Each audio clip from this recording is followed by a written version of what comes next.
Welcome, everyone. This is your friend, the DN What If, here with another exciting fanfiction. Today, we're diving into the story of What If Deku Was Saved Before He Gave Up? If you enjoy this video, don't forget to hit that like button and subscribe for more fanfiction content just like this. Now, let's get started with the fanfic. His feet took a shaky first step, but then continued forward with determination. Through sobs, and struggling to dry his face with the sleeves of his school uniform, Izuku kept telling himself that he already knew. He had known for years, but until this moment, he had clung to a tiny, fragile hope deep within him. The sky was a brilliant blue, and a gentle breeze swept around him, brushing against his skin. That day, he had met the hero he admired most. All Might had personally saved his life and even given him an autograph, so things weren't all bad, he told himself, trying to force a smile as he edged closer to the roof's ledge. Why had he met All Might? Was it really just a coincidence, or was it fate? Perhaps it was meant to spare him more suffering, to help him forget about pursuing a path that would inevitably end in tragedy. All Might had just confirmed that his dream was just that, a dream, unrealistic and unattainable. Izuku understood what All Might had said. He really did, and he was grateful. But it had been too painful to hear. He knew he couldn't be a hero without a quirk. He had always known that, but still. As he took his final step toward the void, Deku closed his eyes, attempting to force a smile. His right foot hovered in the air, suspended in what felt like an eternity before his body began to fall headfirst into the abyss. He didn't understand why All Might had to leave so quickly just moments ago. Maybe if he had stayed a little longer, Izuku wouldn't have felt so alone. As he continued to fall, memories from his life flashed before his eyes. He remembered his mother hugging him when he was 4 years old, tearfully apologizing. He saw his 5-year-old self, stifling sobs behind the door of his room while his parents argued in the living room, though he no longer remembered what about. Then, the image of his father, closing the door firmly behind him as his mother held him back to prevent him from following. Maybe that's why All Might's words had hurt so much. Since his father had left, All Might had filled that void in his heart, becoming the closest thing to a father figure he had ever had. Now, that idol, that hope, had crumbled in a matter of seconds. Izuku grimaced in pain, a shadow of despair settling over his face. Meanwhile, on the ground, someone else began to move, their feet pounding the pavement with force, the hurried steps echoing through the air. As they ran, they dropped their school briefcase without stopping, their only goal being to reach him in time. In Izuku's mind, the day's recent memories began to blend with the present. He saw Kaken pushing him to the ground, calling him useless. Kaken destroying his notebook and throwing it out the window without a second thought. He saw himself trapped, suffocated by that sludge villain, feeling his life slipping away. And finally, he remembered the imposing figure of All Might, with his muscular and dominating back, waving a simple farewell after jumping off the rooftop, wiping a small scratch at the corner of his lips. Toga! The sudden shout shattered the silence that enveloped Izuku, forcing him to open his eyes. Still falling headfirst, he saw a girl stretching out her hand with all her might, desperately trying to reach him. Everything seemed to happen in slow motion, and he noticed that 4 of her fingers were already touching his hand. With wide eyes, Izuku realized what was happening. It was in one of his hero analysis notebooks. Whatever her quirk was, it needed all 5 fingers to make contact for it to take effect. It was crazy to think about such details at a time like this, but at least it distracted him from the severity of his situation. Without thinking much, and perhaps influenced by the desperate effort on the girl's face, Izuku moved his pinky to complete the contact with all 5 fingers. He felt an immediate change, as if an invisible force surrounded him and stabilized him. Suddenly, he found himself less than 3 meters from the ground, flailing in the air until he managed to turn 180 degrees, though he had no idea what to do next. The girl was still straining, her eyes tightly shut, fingers clasped together with all her energy, until she could no longer hold on and let go. Izuku was the first to hit the ground, followed closely by the girl, who landed on top of him with a thud that left them both dazed for a moment. Rubbing her head slightly but reacting almost immediately, the girl pulled away a little to look directly at his face. To Izuku, it seemed like she was surprised to see him up close, but shaking off that initial reaction, she looked at him with renewed concern. "Oh, are you okay?" Aye. Izuku tried to respond, without much success, trying to back away slightly, embarrassed by what he had attempted to do and by the proximity of the girl's face. However, when he tried to stand up, he was overwhelmed by a sharp pain in his foot. They both noticed immediately the strange angle his right foot had taken, a result of not landing properly. Izuku turned completely pale. She covered her mouth to hold back a scream. The image of the girl who had saved him faded into darkness until he lost consciousness. Oaco Uraraka desperately tried to catch the attention of passing pedestrians as she knelt beside the unconscious green-haired boy. Her voice, though tinged with urgency, seemed to be lost in the commotion around her. The people were all moving quickly, their faces marked by concern and fear, but they were heading in the opposite direction. "Excuse me," she called out, her voice rising in pitch as she finally managed to catch the attention of a man who was hurriedly talking on his cell phone. His expression was tense. "Could you please call an ambulance from your phone?"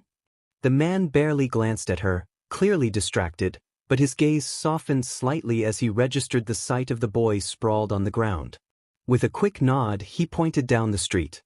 "There are several ambulances already parked at the corner," he said, his voice hurried as if he were already mentally checking out of the conversation. "You should take him there." "How convenient." She quickly gathered her thoughts, trying to piece together why everyone seemed to be moving in such a rush. "What's happening?" "A boy's been caught by some kind of sludge monster. There are already a few heroes on the scene, but it looks like none of them have the right quirk to deal with it," the man explained briefly before turning and jogging toward the chaos. Ochako's heart skipped a beat, but she quickly pushed the thought aside. "I can't worry about that right now," she reminded herself. The boy in front of her needed immediate attention, and she couldn't afford to lose focus. She reached out and gently placed her hand on the boy's shoulder, her fingers trembling slightly as she activated her quirk. The sensation of weightlessness enveloped him as his body began to lift off the ground. She carefully maneuvered him into her arms, cradling his limp form as she hurried down the street toward the cluster of ambulances. From Bakugo's point of view, there were many heroes around him, all trying to damage that disgusting mud monster that was slowly suffocating him. But they seemed so weak and incompetent. He couldn't believe those idiots dared to call themselves professional heroes. He squeezed his eyes shut, and tears he didn't want to acknowledge streamed down his face. He remembered that idiot Deku, who always seemed eager to help others but lacked the strength to do so. Was crying but with his fists raised. That was the kind of person who died first, uselessly. It made him furious. Pathetic. Pathetic, he wanted to scream but could barely manage a weak rasp. Pathetic, one of the onlookers muttered, almost as if sharing Bakugo's frustration, as he leaned against a wall, coughing up blood. "I have to." Suddenly, a hand on his shoulder caught his attention. "Help is already on the way, so don't push yourself. It's not good for you." Tsukachi, the chief of police, tried to calm him down. Above the sludge villain, 3 red dots of light appeared. Noticing this, the closest heroes quickly retreated, trying to make the crowd do the same. From the other side of the wall, 3 armored agents descended in rappel, using flamethrowers that effectively made the monster writhe in pain.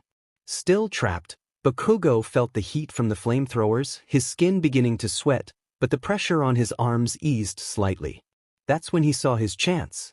With a malicious grin, he opened his palms, sparks beginning to flare up. "No. I won't forgive you." "Never," he roared, his voice filled with pure rage. "Die," he screamed, channeling all his power into a massive explosion. "Die," the onlookers echoed in shock. A great explosion erupted from the alley, lighting up the sky for a brief moment. Then, large chunks of mud began to fall, but the monster no longer moved. "He's really strong," the police chief acknowledged, while All Might watched in stunned silence. When Izuku opened his eyes, the first thing he saw was All Might, though, of course, it was just a figurine on the shelf in front of his bed, the iconic pose of the hero frozen in time. The familiar sight was a stark contrast to the turmoil swirling in his chest, and for a brief, fleeting moment, he wondered. Had it all been a dream? But as he tried to sit up, reality came crashing back. His leg was encased in a heavy cast, his eyes were swollen from crying, and an unbearable emptiness gnawed at his heart, a void that seemed impossible to fill. A painfully real memory surged to the forefront of his mind, cutting through the haze of confusion and hope. "I'm sorry. You can't be a hero without a quirk." The words echoed in his mind, sharp and unforgiving, and once again, tears welled up in his eyes, blurring the room around him. He clutched his shirt tightly over his heart, as if the physical pressure could somehow keep the emotions from spilling over, could somehow keep him from breaking apart entirely. The door to his room creaked open, and Izuku quickly wiped his eyes with the back of his hand, a futile attempt to hide the evidence of his sorrow. The figure standing in the doorway was immediately familiar. The kind girl who had saved him. She was carrying a tray of food, and as their eyes briefly met, Izuku felt a flush of embarrassment rise to his cheeks. Instinctively, he lowered his gaze, unable to face her kindness in the wake of his despair. "Thank goodness! You're awake," she exclaimed with palpable relief, her voice soft and warm. She placed the tray on the bedside table, her genuine smile lighting up the room. But as her eyes lingered on Izuku, who kept his head down, not uttering a single word, her smile faltered. "Please," she began, her voice tinged with guilt as she bowed deeply in front of him, her sincerity evident in every gesture. "Forgive me for using my quirk on you. Because of me, you got hurt." Finally, Izuku lifted his face to look at her, still in mid-bow, his mouth slightly open as tears slowly started to spill over again. He had no idea how to respond, no idea what to say to this girl who was so earnest in her apology, so undeserving of his silence. Who was this girl? And how could she be so kind to him? When no response came, Oaco slowly looked up and saw Izuku Midoriya.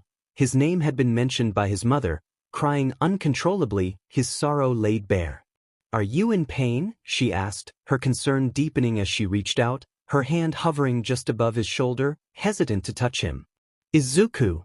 His mother's voice suddenly called out from behind the kind girl, who quickly stepped aside to allow the older woman to rush to his side.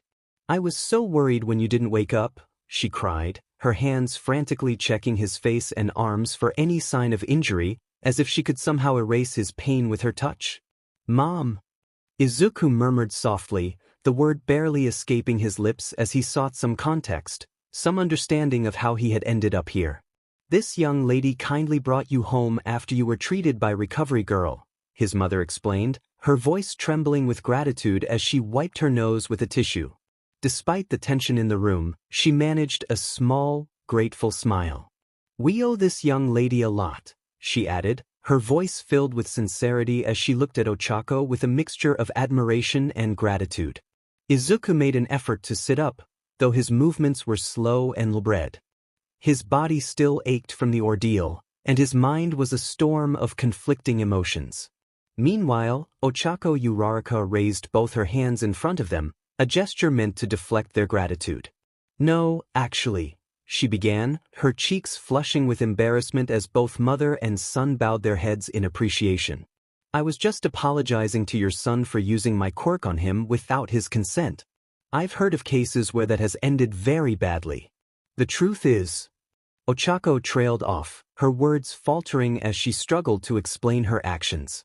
For a moment, Izuku recalled what he had heard her shout before he opened his eyes while falling. Her voice desperate and urgent. He wondered if she had mistaken him for someone else, if that was the real reason she had saved him. A new pang shot through his chest, sharp and sudden like a stab wound, and he couldn't help but clutch his shirt with a fist over his heart, the pain almost too much to bear. Both women looked at him with concern, though his mother's gaze suddenly turned more serious, more intense.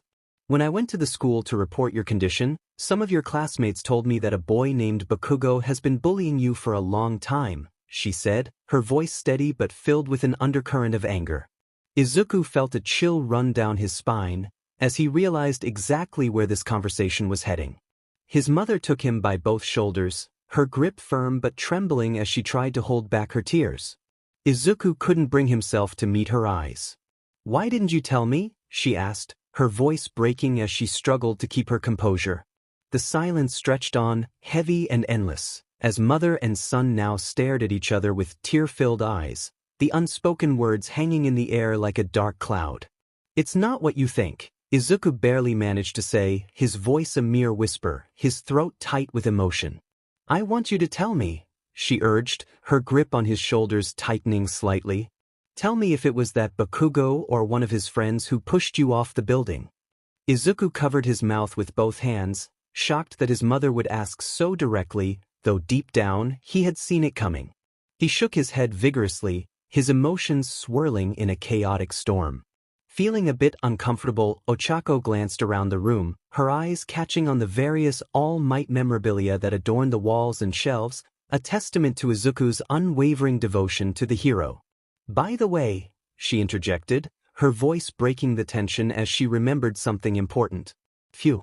Moments before I saw you fall from the building, I saw All Might running down the street, coming from that direction. That's why I turned around. What a coincidence, right?" His mother's eyes narrowed, a new kind of severity settling into her gaze as she turned back to Izuku. "Izuku, does this have anything to do with All Might?" Izuku continued to cover his mouth, the tears once again flowing from his eyes, his silence somehow betraying him even as he tried to keep his emotions in check. His mother frowned, her expression a mixture of frustration and concern. "Don't tell me you were trying to get his autograph and tried to follow him when he jumped off the roof," his mother ventured to guess, her voice tinged with disbelief. Izuku kept his mouth covered, saying nothing, and lowered his head a little. His mother sighed, the sound heavy with resignation, before standing up. "You've taken this fandom too far, Izuku, but it's over now," she scolded, her voice firm as she began gathering all the figurines and posters in the room, stuffing them into a box with a sense of finality. She turned to leave, the box held tightly in her arms. Izuku made no attempt to stop her, though his heart ached with every item she took away. She paused in the doorway, her voice softening as she turned to face him one last time. "I'm doing this because I want you to realize that there's more to life than All Might. And that I'm the one who's here with you." Unable to hold back any longer, Izuku collapsed back onto the bed, his body trembling as he covered his eyes with both forearms, the tears flowing freely now. "That's true. I never stopped to think about how my mom would have felt if I had died from that fall," he thought, the realization hitting him like a ton of bricks, the guilt almost too much to bear. Now alone, Oaco and Izuku remained in silence for a while, the weight of the day's events hanging heavy in the air. "As I was saying before, I'm sorry," Oaco apologized again, her voice barely above a whisper, but Izuku didn't dare remove his arms from his face, too ashamed to look at her. "It seems I made another mistake," she added, her voice filled with regret, though Izuku shook his head fervently, still not looking at her, unable to let her bear the blame for his own shortcomings. "Well, I think it's been a long day for you. I'll let you rest for now, but I'll come back tomorrow to check on you." "So, see you then," Oaco said, her voice gentle as she stood up, giving him one last look before quietly leaving the room. She closed the door behind her, the sound echoing in the silence that followed. She remained outside for a few seconds, leaning against the door as she tried to collect her thoughts, the image of a boy smiling, who undeniably resembled Izuku Midoriya, flashing. Uraraka stood there with a distant look for a moment longer before finally pushing herself away from the door. Inside the room, Izuku continued to cover his face, feeling the tears still flowing. He tried to calm down and, staring up at the ceiling, thought that despite everything that had happened, at least he had managed to talk to a girl for the first time. He was slowly drowning in disgusting mud. No matter how much he struggled, he kept sinking deeper. Only his hand remained above the surface, desperately trying to grab onto something, anything, but there was nothing there.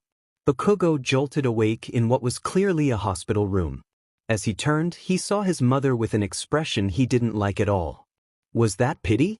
What kind of stupid face are you making? Cut it out." His mother approached slowly, and with a sudden change in her expression, she slapped him. "Touch me again, and you'll lose that hand. I can't believe I raised you to be like this. I'm not saying I'm happy that monster almost killed you, but maybe you deserved it a little bit." Another slap came, just as harsh. I said, cut it out. Is it true you've been bullying a boy in your class? Bakugo let out a small scoff. So what? He's a quirkless loser. Anticipating the third slap, Bakugo caught his mother's hand mid-air, not expecting that she would strike his nose with considerable force using her other hand. Bakugo growled in response. Ma'am, please, the doctor intervened from behind. Maybe Bakugo isn't entirely to blame for his behavior. Do you think there could be a reason?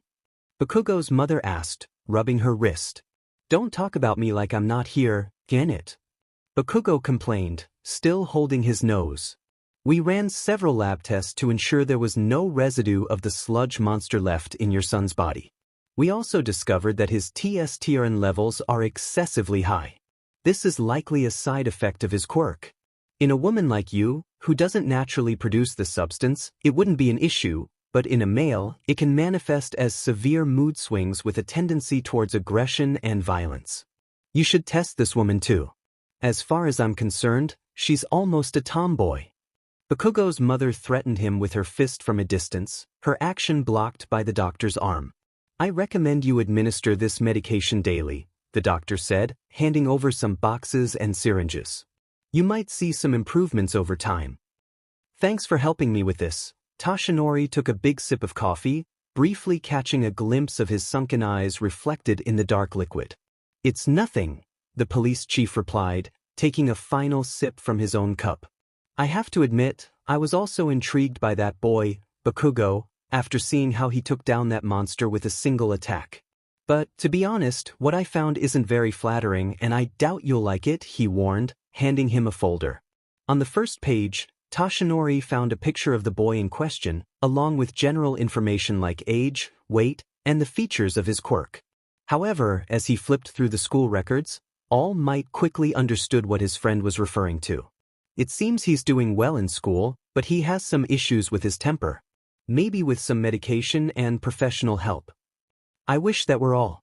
It seems he's a bit of a bully, especially to one particular boy in his class. All Might flipped through the pages until he found the information the police chief was referring to. His eyes widened in shock. The young boy with green hair and freckles was unmistakable. He was the same boy he had rescued from the sludge villain, the one who had asked him if he could be a hero without a quirk. All Might deeply regretted being so harsh with him, but it was crucial that no one learned the truth about the symbol of peace. I tried to find him to hear his side of the story, said the police chief, lighting a cigarette. You know, to see if Bakugo is really a bully or just a teenager who doesn't know his own strength. He took a puff and offered a cigarette to All Might, who seemed more interested in hearing the rest of the story. But I couldn't find him. The boy Bakugo was bullying, Izuku Midoriya, is on leave after falling from a building a few blocks from where Bakugo was caught by the villain. He took another puff. Apparently, Bakugo had previously told Midoriya that he should kill himself since he doesn't have a quirk, and also mocked him for wanting to join the hero course at UA. All Might stood up, surprising the police chief. His expression turned stern, and he clenched his teeth. He was angry at himself, and a bit at young Bakugo for saying something so terrible. Fortunately, things didn't get worse. A young girl, who was passing by, with a quirk that counteracts gravity, managed to intervene in time, but they fell badly, and young Midoriya ended up with a fractured foot. Do you happen to know where young Midoriya lives? No, but... The police chief placed the cigarette in the corner of his mouth and began typing on his computer. I can find out in a few minutes. Thank you. Are you planning to visit him? Yes, definitely, All Might confirmed with a determined air. I just hope it's not too late. Izuku's mother watched with great concern as her son carried the large cardboard box filled with All Might memorabilia, including the curtains from his room.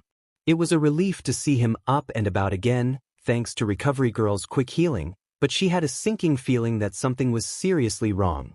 I'm going to drop this off at the corner. If I remember correctly, today is the day they collect this kind of stuff. Izuku made his way toward the door, but his mom stepped in his path. You don't have to do this, Izuku, she said, blowing her nose into a handkerchief, her eyes glistening with tears. I just wanted to teach you a small lesson, but that doesn't mean you have to throw away your things. Izuku looked at his mom with concern as well. Setting the box on the table, he gave her a hug. Maybe in the past, he would have cried in a moment like this, but he felt as if he'd run out of tears. Besides, he had decided to be stronger for his mother's sake, so she wouldn't worry so much about him. I've been thinking about what you said, and I realized I don't need all these things if I have you. And you're right, I took this obsession too far and nearly lost my life. I shouldn't have put so much importance on one person. Izuku tried to suppress the intense feelings that had overwhelmed him. It's like Hero Hawks said in an interview, sometimes in our longing to save the world, we forget those closest to us, even our families. But I promise that from now on, before I do anything, I'll think about your feelings too. Izuku, his mom hugged him even tighter, and when she looked up at him, she was surprised to see him forcing a smile. So, I've decided to follow a different path from All Might. His mom finally released him, somewhat surprised, and Izuku took this opportunity to head out of the house with the box. I'll be back in a moment. Already on the street, Izuku noticed that it was another day of blue skies and a gentle breeze. He adjusted the box in one hand and observed an appealing trail of clouds where a plane had recently passed. He followed the trail with his finger in a straight line until he returned his gaze to the street and saw a tall, very thin blonde man with sunken eyes standing in front of him. Ah! Izuku gasped, dropping the box to the ground and revealing its contents. The man gritted his teeth as he saw the young man bending down to pick up the All Might action figures that had fallen out, and he decided to help him. I'm sorry, he apologized, embarrassed as he received one of the figures from the stranger's hand. Are you going to throw this away? The man asked, getting distracted by another of the figures and examining it closely in front of his face. Yes, Izuku admitted, though when he saw that the man was looking more into the box's contents, he smiled a little. Unless you want them. They looked each other directly in the eyes, and Izuku felt that there was something sadder in the man's gaze, beyond his physical appearance. Maybe he had some illness that made him look like that, and seeing him with the All Might figure in his hand, Izuku couldn't help but think that he was the complete opposite of the smiling hero. Is it that you no longer admire the hero All Might? I think All Might is the greatest hero of all time. I've always been a huge fan, and you know? He personally saved me from the attack of a horrible monster that tried to suffocate me, and for that, I am eternally grateful. Izuku paused before continuing and lowered his gaze slightly. But after he saved me, I realized that I could never actually become like him, no matter how hard I try. I think after my father left, I started to think of All Might as a kind of father figure, as a role model whose footsteps I could follow, but without a quirk, I now realize that's practically impossible. And I have to admit that it made me feel very sad. When he looked up again, Izuku noticed that the blonde man was crying because of his story. Please, don't feel bad for me. He hurried to offer the stranger a handkerchief. There are many other things I can do with my life. All Might kindly suggested I join the police force, and I think he might be right. Although I haven't made a final decision yet. The man stood up and looked at him with newfound determination in his eyes. Then I will help you. In Izuku's eyes, there was something heroic in those words, and the reflection of the morning light behind the man made him appear stronger than he initially seemed. The school bell rang, signaling the end of another day at Izuku's school. As he headed toward the exit, his expression was troubled, reflecting on all the changes that had recently taken place in his life. The first significant change had been the arrival of the man he met on the street, a retired personal trainer who he now knew as Toshinori Yagi. This man had visited his mother to convince her to let him train Izuku in the mornings, supposedly to strengthen both his body and mind, something he claimed was necessary no matter what path Izuku decided to take.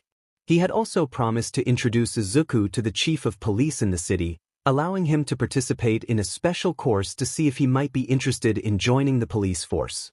As he had told Mr. Yagi, Izuku wasn't sure if that was the path he wanted to take, but it was worth giving it a try. Over here. A cheerful girl called out to him from a distance near the door, causing Izuku to blush slightly under the curious stares of others. They probably noticed by her uniform that she was from another school and had come to see him.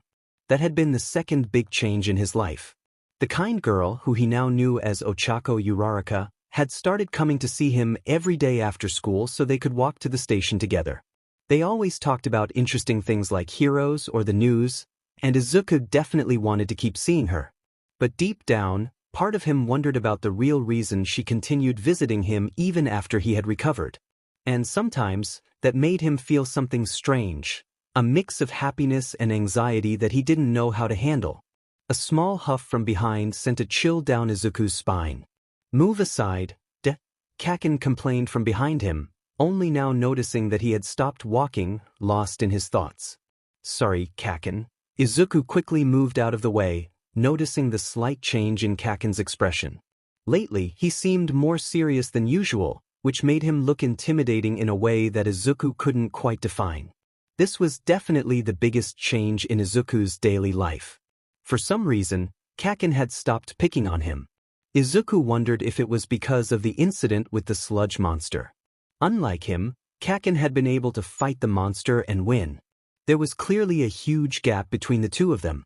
Maybe Kaken had realized that there was no point in bothering someone who was clearly not on his level. "Is that the guy who used to bully you?" Uraraka asked beside him. "But it seems like you two get along much better now." "Why do you say that, Uraraka?" Izuku asked, moving away a little, as he still wasn't entirely used to her sudden closeness. "I heard him say that you can do it. You know, Once again, Izuku got nervous. No. Actually, he's referring to the other way to read the kanji of my name, something like useless. It was something he said when we were learning to read, but he's said it so many times that it's lost its meaning as an insult." Uraraka clasped her hands together with an almost radiant smile. "Well, you should give it the meaning you want from now on. As far as I'm concerned, Deku, meaning you can do it, is a cute nickname." Before Izuku could react, Oaco started bouncing on her toes, raising her fist to the sky while repeatedly chanting, "Deku," with enthusiasm. "Why, you can call me Deku if you want." Izuku agreed, feeling the warmth rising to his face, turning it red. "I will," Uraraka replied with a warm smile before starting to walk toward the exit. Izuku followed, feeling like his world was slowly beginning to change. However, suddenly, a large crowd of students gathered at the entrance, forming a human barrier that blocked any attempt to leave. The air filled with a nervous murmur, and the tension began to grow among those present, who exchanged uneasy glances. Bakugo, who was at the front, frowned in annoyance, his eyes flashing with a mix of disdain and irritation. Right in front of him, a blonde-haired boy emerged from the crowd, standing out with his haughty posture and arrogant expression. Behind him was a group of students, clearly from other schools. "So you're Katsuki Bakugo, the one everyone's talking about. I hear you're interested in entering UA next year, so I came to introduce myself since I plan to take the exam too. My name is Nito Monoma, and it's a pleasure to meet you," he said, extending his hand with an exaggerated bow. "Move," Bakugo simply replied, swatting away Monoma's hand. "Of course. I had already heard, but I had to see for myself. Besides playing the victim for so long, they say you're the most arrogant of all since you defeated that third-rate villain. But just so you know, that alone won't be enough to get into a prestigious school like UA." The students near Bakugo took a step back, fear reflecting in their faces. Everyone knew that Bakugo didn't tolerate being challenged, and Monoma's audacity was almost suicidal. The atmosphere grew heavy, as if the air was charged with static electricity, anticipating an imminent explosion. Uraraka watched as Deku swallowed hard, not taking his eyes off what was about to happen. "I want you to leave and never come back. Got it?" To everyone's surprise, the strange boy began laughing extravagantly. What did you say? I couldn't hear you if you speak so softly. What happened to the energy of die that you told that sludge villain? Because it was something like this, right?" Monoma raised his hand to the sky, and suddenly, an explosion similar to the ones Bakugo produced burst above their heads, leaving everyone speechless. Everyone except Midoriya, who started muttering to himself, but loud enough for everyone to hear. "I can't believe it. Does he have the same quirk as Kaken? No, that would be too strange. If fire powers are already rare, explosive ones are even rarer. Maybe 1 in 3 million people have that quirk. But even if it were the same, That looked way too similar to the type of explosions Kaken uses, so his quirk must be to copy quirks. Monoma adjusted his hair with a drop of confusion at being caught so quickly, but he quickly recovered his arrogant demeanor. You see? What you did wasn't really that impressive. What I think is that you like to draw attention, and that's why you played the victim for so long, waiting to be saved. But as you saw, real heroes like All Might were too busy to deal with your victim complex. Those words finally managed to anger Bakugo, who, with gritted teeth, lunged at Monoma, trying to grab him by the collar. But Monoma, with surprising agility, dodged the attack, sliding his body with a skill that caught Bakugo off guard. And from what I see, you're also a bit slow. That's going to be bad with the new scheme in the UA entrance exam. No? Bakugo growled, preparing to throw a punch. Monoma, with a smile that never left his face, dodged the first punch and then the subsequent ones, moving with an ease that only served to further irritate Bakugo. In a moment that seemed to slow down, as if time itself had stopped, Monoma managed to slip under Bakugo's outstretched arm and, in an agile move, stuck small bunny stickers on 3 parts of Bakugo's back, causing a mix of confusion and fury in his rival. As far as I'm concerned, I won't have to worry about you during the exams. It was all just a big media exaggeration.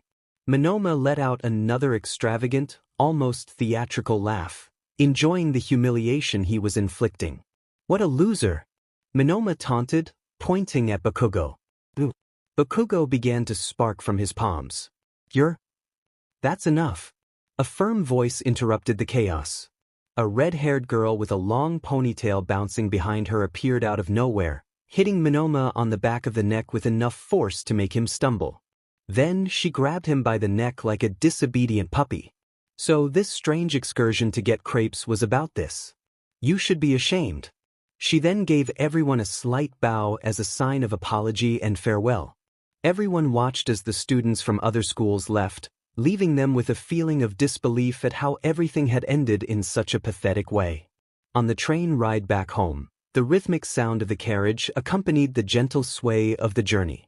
Uraraka, with her usual energy, leaned slightly toward Deku, getting close enough that their shoulders almost touched.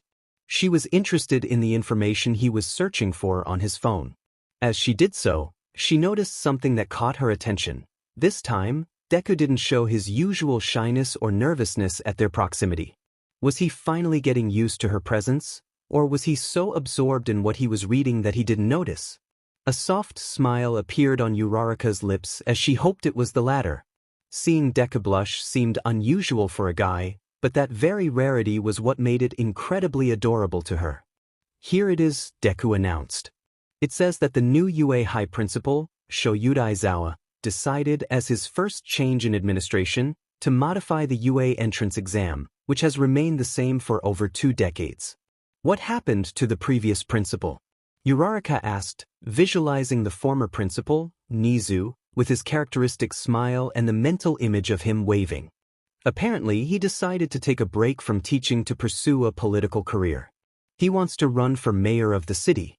Oh, I see, murmured Uraraka, while a funny image of Nizu with a little mayor's hat popped into her mind.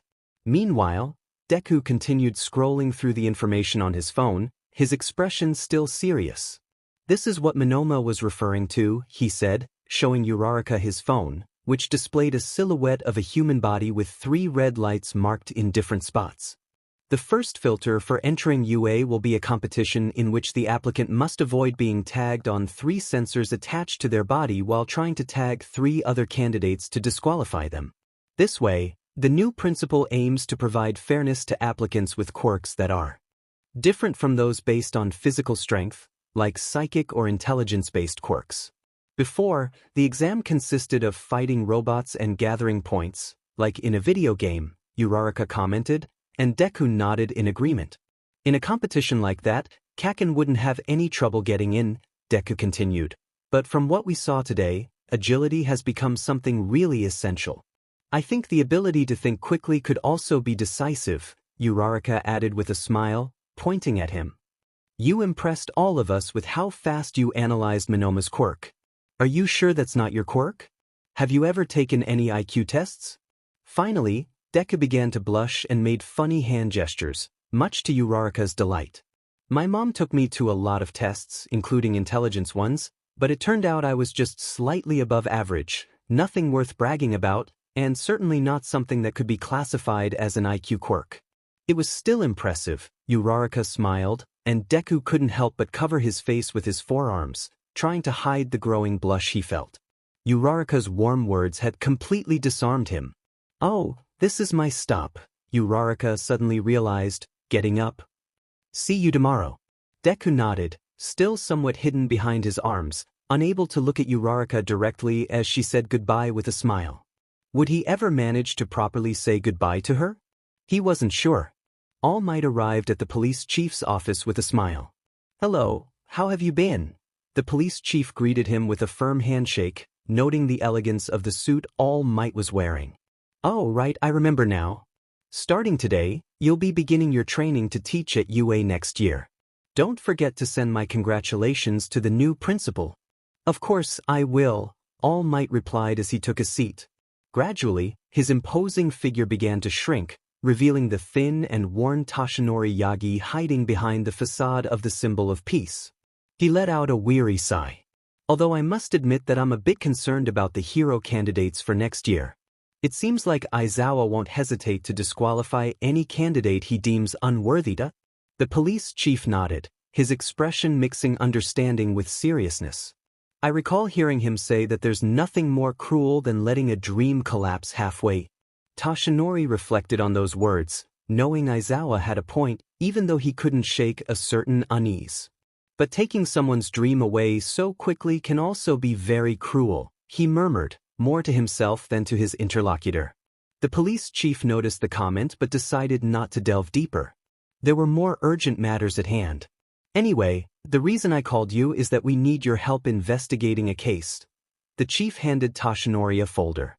He waited for Toshinori to read the first page on his own before continuing. Toshinori's eyes narrowed as he absorbed the information, and his expression darkened slightly. "So Endeavor's son has disappeared," he finally said, breaking the silence. "In fact, we have strong reasons to believe he has fled," the police chief clarified, indicating Toshinori to turn to the next page. "I can't give you all the details, but it seems that Endeavor's family has been in decline since the death of his first son, Toya. And it appears that Endeavor was putting too much pressure on his younger son to be his successor." Toshinori looked at the photo in the file, noting the burn scar that marked the young man's face. "It's unlikely, but the last thing we know is that he was preparing for the UA entrance exams, especially since the recommendation system was also cancelled by the new principal." "I see." Toshinori closed the folder slowly. "I'll keep an eye on it." In the darkness of the night, a flash of lightning illuminated Todoroki's face as he pushed aside scrap metal to create a makeshift shelter and protect himself from the approaching storm. Of course, he had never imagined himself in such a precarious situation, but he told himself that anything was better than continuing to live in the same house with his insane father. Once he had a minimally adequate refuge for the night, he considered starting a fire to warm up, but he immediately abandoned the idea, refusing to use that power which he felt had never truly belonged to him. Or rather, that he had never wished to have. Succumbing to exhaustion, he tried to get comfortable and fell asleep almost instantly. As he slept, his dreams intertwined with childhood memories of his mother and the moments he had wished to be a normal child, free from the burden of a legacy he had never wanted. In his dream, he walked along a dark path, alone, with the flames of his father always in sight, always lurking in the shadows. The sun was just beginning to rise on the horizon, casting a faint orange and pink glow across the sky. Still groggy, Izuku Midoriya arrived at the beach, rubbing his eyes to clear his vision as the salty air filled his lungs. The first thing he saw upon reaching the meeting point where Mr. Yagi had summoned him was the man doing pull-ups with a ball. Quite skillfully, he had to admit. "Soccer!" exclaimed Izuku as he caught the ball. "That's right, young Midoriya. Today we're playing soccer. Not to brag, but I lived in Brazil for a while." Izuku blinked, confused. "But this doesn't resemble any of the exercises we've been doing so far." "Exactly. Today we'll work on reaction speed and agility." The memory of Monoma dodging all of Kaken's attacks came to Izuku's mind, and he thought that he would also like to learn to move with such dexterity. Alright, he agreed with determination. That's the spirit. Immediately, he handed Izuku a pair of strange white gloves that seemed to have sensors at the fingertips, and some shoes and knee pads combined into one piece. What is this? Izuku asked, holding the gear with curiosity. Just something I borrowed from the UA engineering department. And how did you get it? That's a secret, Mr. Yagi replied.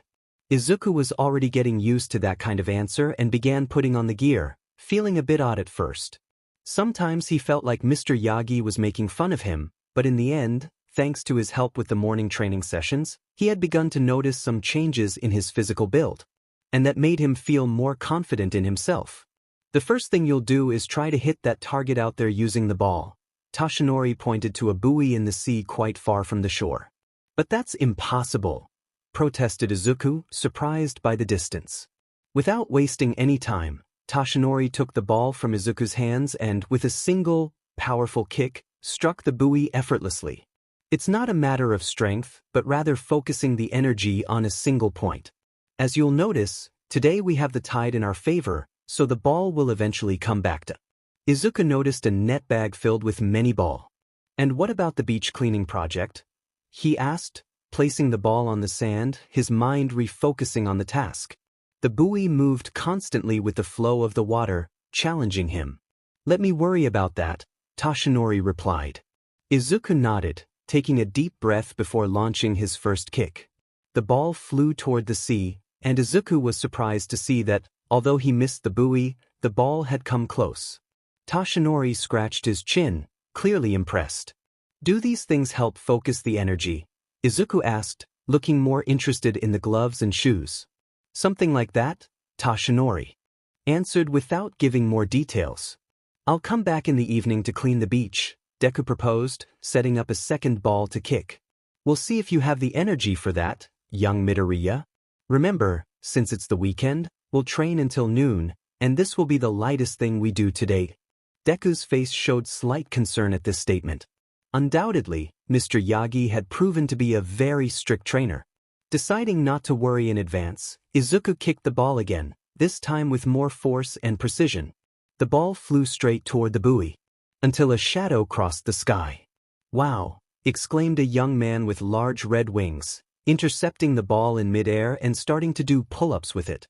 Sorry, but when I see a ball, I can't resist. It's Hawks. As Izuku marveled, Toshinori's mind began analyzing the situation. Hawks was a hero known for his speed and agility, but also for working on dark matters related to the government and problematic heroes. Despite his youth, he had solved significant cases, almost at Endeavor's level, but something about his methods had always made Toshinori wary.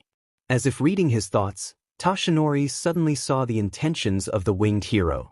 Long pass, Hawks shouted, sending the ball back with incredible force aimed directly at Toshinori, who only frowned. However, it was Midoriya who stepped in front to catch the ball with both hands, creating significant friction and sending it skyward to deflect it. Phew, Midoriya sighed, wiping the sweat from his forehead. Sorry, Hawks apologized, landing on the shore in front of them. I guess I need to improve my aim for passes. Are you all right, young Midoriya? Toshinori asked, clearly concerned. Yes. These gloves and shoes are really amazing, Mr. Yagi. Whoever created them is definitely a genius. Actually, I think it's a girl. Oh, sorry.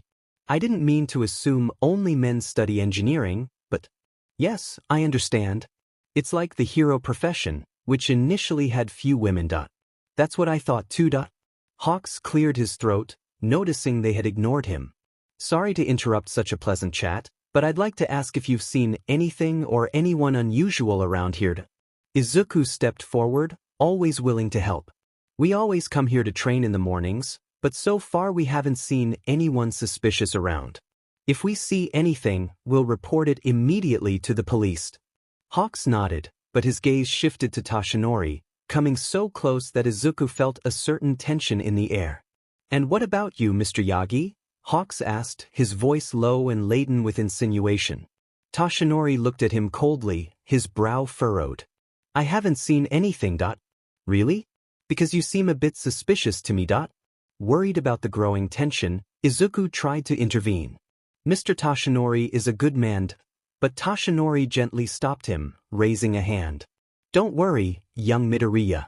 I'm used to being judged by my appearance. I'd be suspicious of myself if I saw me on the street. So I think it's best to have a little chat with Hero Hawks to dispel any doubts. Hawks smiled, though his eyes remained calculating. Please don't take me as prejudiced, Midoriya, he said, his tone softer.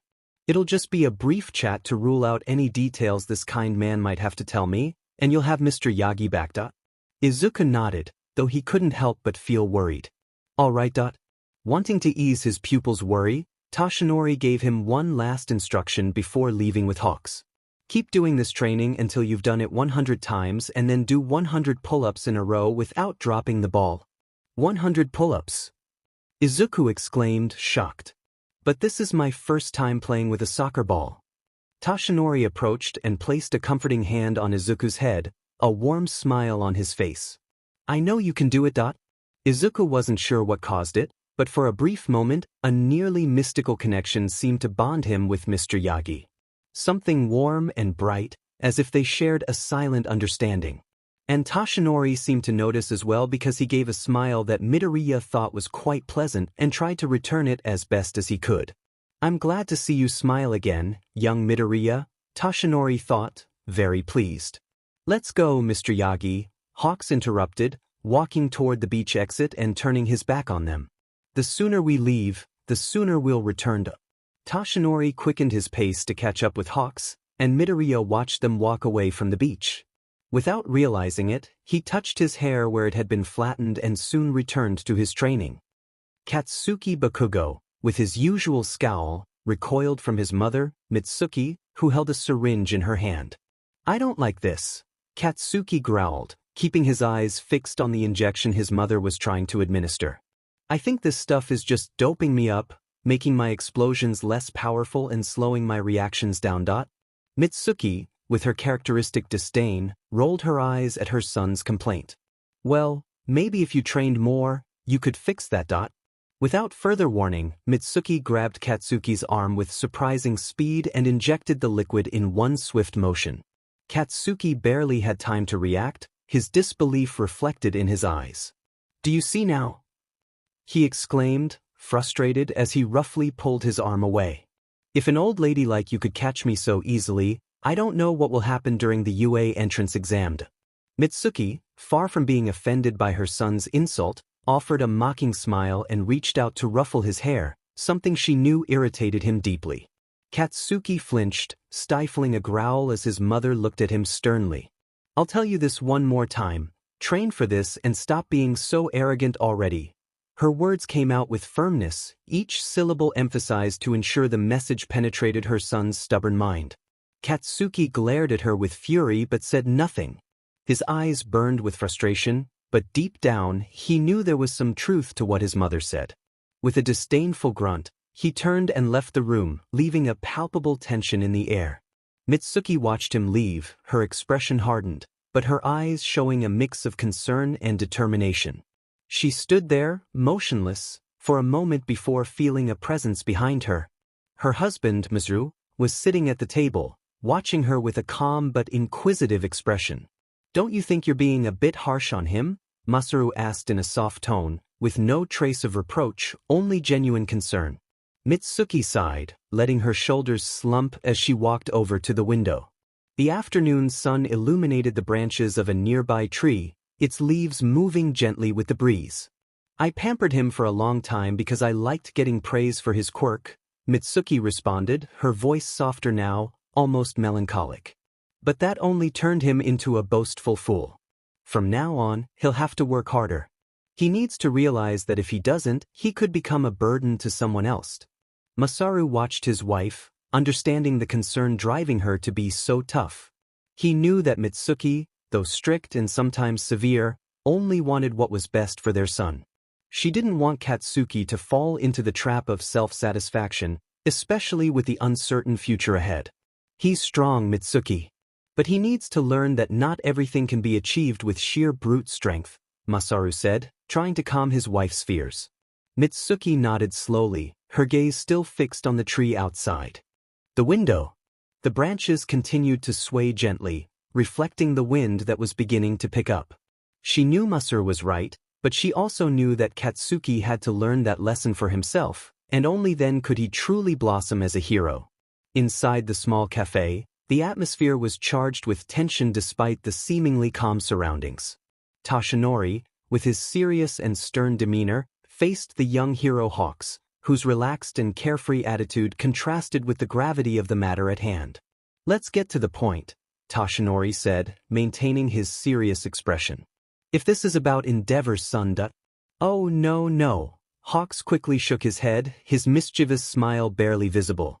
"We're certainly concerned about the disappearance of young Todoroki, and we think we'll be able to locate him soon and return him to his loving father, but that's not why I dared to interrupt your training with young Midoriya." With a smooth motion, Hawks pulled a photograph from his pocket and handed it to Toshinori. Upon seeing it, Toshinori's eyes widened, and for a brief moment, his mask of serenity cracked. "Tamura Shigaraki. The heir of All for One. Yes, Hawks confirmed, his tone now more serious. He was last seen during the incident with a newly opened bridge that collapsed. Upon analysis, there were no structural failures, so we believe he was the one who damaged the bridge using his quirk. Hawks handed over a second photo. It showed a mysterious man with a mask covering his mouth and nose. We believe his target was this man, the new mob boss, Kai Chisaki, who was crossing the bridge in his car at the time. A clash among criminals? That's what we'd like to know, Hawks admitted. If the motive for the attack were clearer, it would be easier to predict their next move.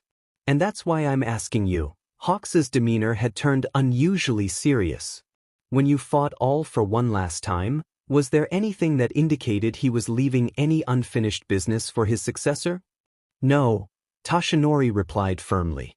When I defeated All for One for good, Tamura Shigaraki had already completely severed ties with him. He probably realized he was just being used and left without looking back. We destroyed all the nomis that were being concealed and seized all of Dr. Kyudai Garaki's research, which was also put in custody. But I suppose you already know that. I feared you'd say that. So we're back to square one, Hawks admitted, relaxing his expression a bit.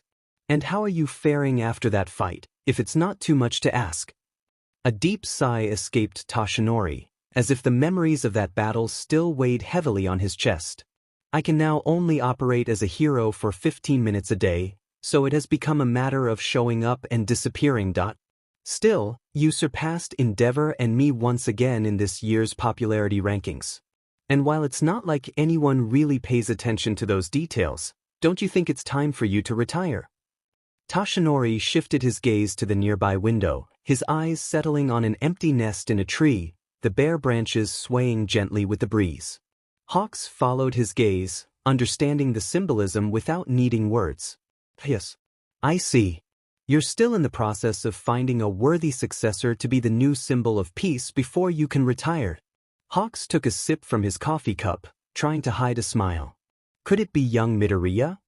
Toshinori stood up, intending to leave, having caught a hint of mockery in Hawks's question. I believe I've answered all questions concerning the case. Certainly, Hawks acknowledged without intending to stop him. But if you remember anything else, feel free to call me anytime. It would be a great honor. Hawks handed over a card with a smile that didn't reach his eyes. Toshinori took it and tucked it into his pocket without looking at it, nodding briefly before turning towards the door. A moment after Toshinori closed the private room door, Hawks allowed himself to stretch in his chair, his legs relaxing under the table. With his gaze fixed on the ceiling, he recalled the green-haired, freckled boy he had seen training with Toshinori on the beach. So he might be the next symbol of peace, he chuckled softly to himself. What an interesting choice. Toshinori Yagi walked along the sidewalk heading back to the beach, still irritated by his interaction with Hawks. As his mind continued to churn with these thoughts, a voice abruptly pulled him out of his musings. Excuse me. Toshinori stopped and turned toward the source of the voice. In front of him stood a young woman with pink hair and unusual eyes, watching him with a smile that was both wide and disconcerting. "Yes?" he responded, trying to hide his surprise. "My name is Mei Hatsum, and it's a pleasure to meet you." The girl introduced herself with overflowing energy. "Hi." Toshinori stammered, taken aback by her sudden appearance and the familiarity of that name, though he couldn't recall where he had heard it before. The girl's smile remained fixed as her eyes scrutinized him with a mix of curiosity and excitement. While as All Might he was used to receiving this kind of attention, in his current form, people usually avoided him. Suddenly, a troubling thought crossed his mind. Was she one of those young women who lured unsuspecting men into bars only to make them spend large sums of money? "Sorry, I need to get back to the beach now. Someone is waiting for me." He tried to excuse himself, resuming his walk. "Don't worry, the young man on the beach is fine. I've been keeping a very close eye on him since you left," Hatsum replied, causing Toshinori to come to a complete stop. "As for me, I'm an aspiring engineering student at UA." "Are really?" Toshinori asked, now more concerned than intrigued. "Yes. Under the new admission system, they said we had 10 months to submit a project that would be judged based on its merits, but I got ahead of myself and submitted my project early. And what's wrong with being enthusiastic and wanting to catch the investors' attention from the start?" Hatsum let out a cheerful laugh while Toshinori looked at her with a mix of amazement and worry. "Of course, I always make sure to equip each and every one of my babies with a satellite tracker," she said proudly, showing him a device that resembled a radar. "Just to make sure they don't end up in the wrong hands. Sometimes, I also install small microphones and cameras," Toshinori ventured with a growing sense of alarm. "No cameras. Because I don't need them," she pointed to her eyes. "You see, my quirk allows me to see things from a great distance so I can monitor each of my babies myself." "Babies?" Toshinori asked, not entirely understanding. "Right now, I see Midoriya still trying to complete the 100 shots I assigned him before leaving." Hatsum smiled with a dreamy air. "I could use an assistant who is as docile as he is and who helps me test my inventions. My current assistant is always scolding me about everything, like asking if I followed all the safety standards or things like that. But young Midoriya is very busy," Toshinori tried to argue, seeking to protect him. "What a pity," Hatsum replied, turning quickly. "But you know what's funny? Earlier on this very beach I saw the #1 hero, All Might, swimming. I wouldn't mind if he gave me his opinion on my babies. Do you think he's still around? Do you think Midoriya saw him? It would be worth asking, wouldn't it?" Toshinori let out a long sigh, resigned to the clear. Blackmail from the girl. "Please forgive me, young Midoriya," Toshinori thought as he braced himself for what was clearly going to be a long conversation with the ingenious and determined Mei Hatsum. The daylight was beginning to fade, casting the beach in a soft twilight. Izuku, absorbed in his training, barely noticed how much time had passed. Mr. Yagi had sent him a message saying he was running late due to some complications but was on his way. Nevertheless, Izuku, determined not to waste time, continued with his routine. Izuku was focused on meeting his pull-up goal, an exercise that had challenged him more than he expected. So far, he had managed to do 20 in a row, a number that, while respectable, was far from his final goal. He knew it was all about building muscle memory, so he just had to keep a good pace and not get discouraged. "You can do it," he remembered Mr. Yagi's words. Suddenly, he felt an urge to kick the ball near his feet, sending it toward a pile of scrap. Without thinking too much, he followed the ball until it disappeared between 2 rusted containers. But when he went to retrieve it, his heart stopped at the sight of a hand weakly sticking out from between the containers. Izuku shouted, instinctively stepping back before concern and bravery took control of his body. As he moved the containers apart, he saw a boy with a huge red scar on his left eye, barely conscious and breathing heavily. "Hey, are you okay?" Izuku tried to get him to react by shaking him by the shoulders. "Don't worry. I'll call an ambulance right away." As he pulled out his phone, the boy swatted his hand away to stop him. "Don't call anyone and leave. But didn't you hear me? Leave." Before Izuku could react, ice spikes began to emerge from the ground around him, forming a cold and dangerous barrier. The boy lost consciousness again, leaving Izuku alone amidst the frozen threat. Izuku's heart raced, but his determination was even stronger. Ignoring the boy's words and the implicit warning in the ice spikes, Midoriya pushed through the ice, using his strength to break the barriers separating him from the boy. With careful movements, he managed to position him as best as he could on his back. With determined steps, Izuku began to walk towards the exit of the beach, his thoughts focused on getting the boy to safety. Despite the weight on his back and the uncertainty surrounding him, there was one thing he knew for sure: he couldn't abandon him. In a room decorated with a peculiar taste, the laptop rested on a bed covered with Cabbage Patch dolls, their vacant eyes continuously watching the scene replay on the screen. The video showed over and over again the moment Katsuki Bakugo was captured by the sludge monster. The look of suffering on the boy's face, his eyes brimming with tears, seemed to fascinate the viewer, who couldn't help but rewind the video to the beginning time and time again. "Katsuki Bakugo, you're so cute," Himiko Toga whispered, her face flushed as she smiled innocently, though her eyes shone with a disturbing intensity. "I can't wait to learn more about you." As her obsession deepened, a light knock on the door pulled her out of her reverie. Knock, knock. Twice peeked his head through the door, his usual mask partially covering his face. In a quick movement, Toga closed the laptop and hugged the pillow she had been using as support. "You're supposed to knock and wait for a response before coming in." The man closed the door and knocked again. Himiko didn't answer, and she watched the shadow under the door moving back and forth. That made her smile a little. Twice continued pacing back and forth when he saw Toga leave the room. "Sorry. I heard you talking to yourself and thought you might be going a bit crazy. I just thought you might want some company." "I'm not going crazy, Jean," Toga said, sitting on the worn-out sofa in the living room. "I was just thinking out loud, and you know I don't like you spying on me." "Yeah, I know, so please don't be mad at me," Twice pleaded with a tear appearing in his mask. "I'm not mad, just excited." "Excited?" Twice repeated, tilting his head with curiosity. "I'm going to confess to the boy I like," Toga said, her cheeks reddening even more as a mischievous smile spread across her face. "That's great," Twice exclaimed with enthusiasm as he began rummaging through the drawers, throwing clothes everywhere. "We need to decide what you're going to wear. It's very important, though if I'm the lucky one, you don't have to wear anything," Twice added playfully, only to receive a light smack, which echoed like part of a comedic routine. "You know I'm grateful for you letting me stay at your place, but that doesn't mean I'm going to take my clothes off," Toga said as she stepped over the clothes strewn on the floor towards the exit. Twice, in his typical exaggerated style, knelt at her feet, pleading. "Please don't go. I swear I'll change. I'm not leaving. I'm just going out to find what I'll wear the day I confess," Toga said with a shy smile. "You're right, it's something very important." When he opened his eyes, the first thing Todoroki saw was the concerned face of the boy from earlier. Startled, he sat up in bed, letting a wet cloth fall from his forehead. He held his head, still feeling quite dizzy, and couldn't help but lie back down. "Please don't get up.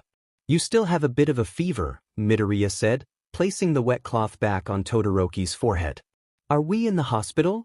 Todoroki asked, scanning the room with his eyes. "No, at my house." "Then I guess you're somewhat minimalist."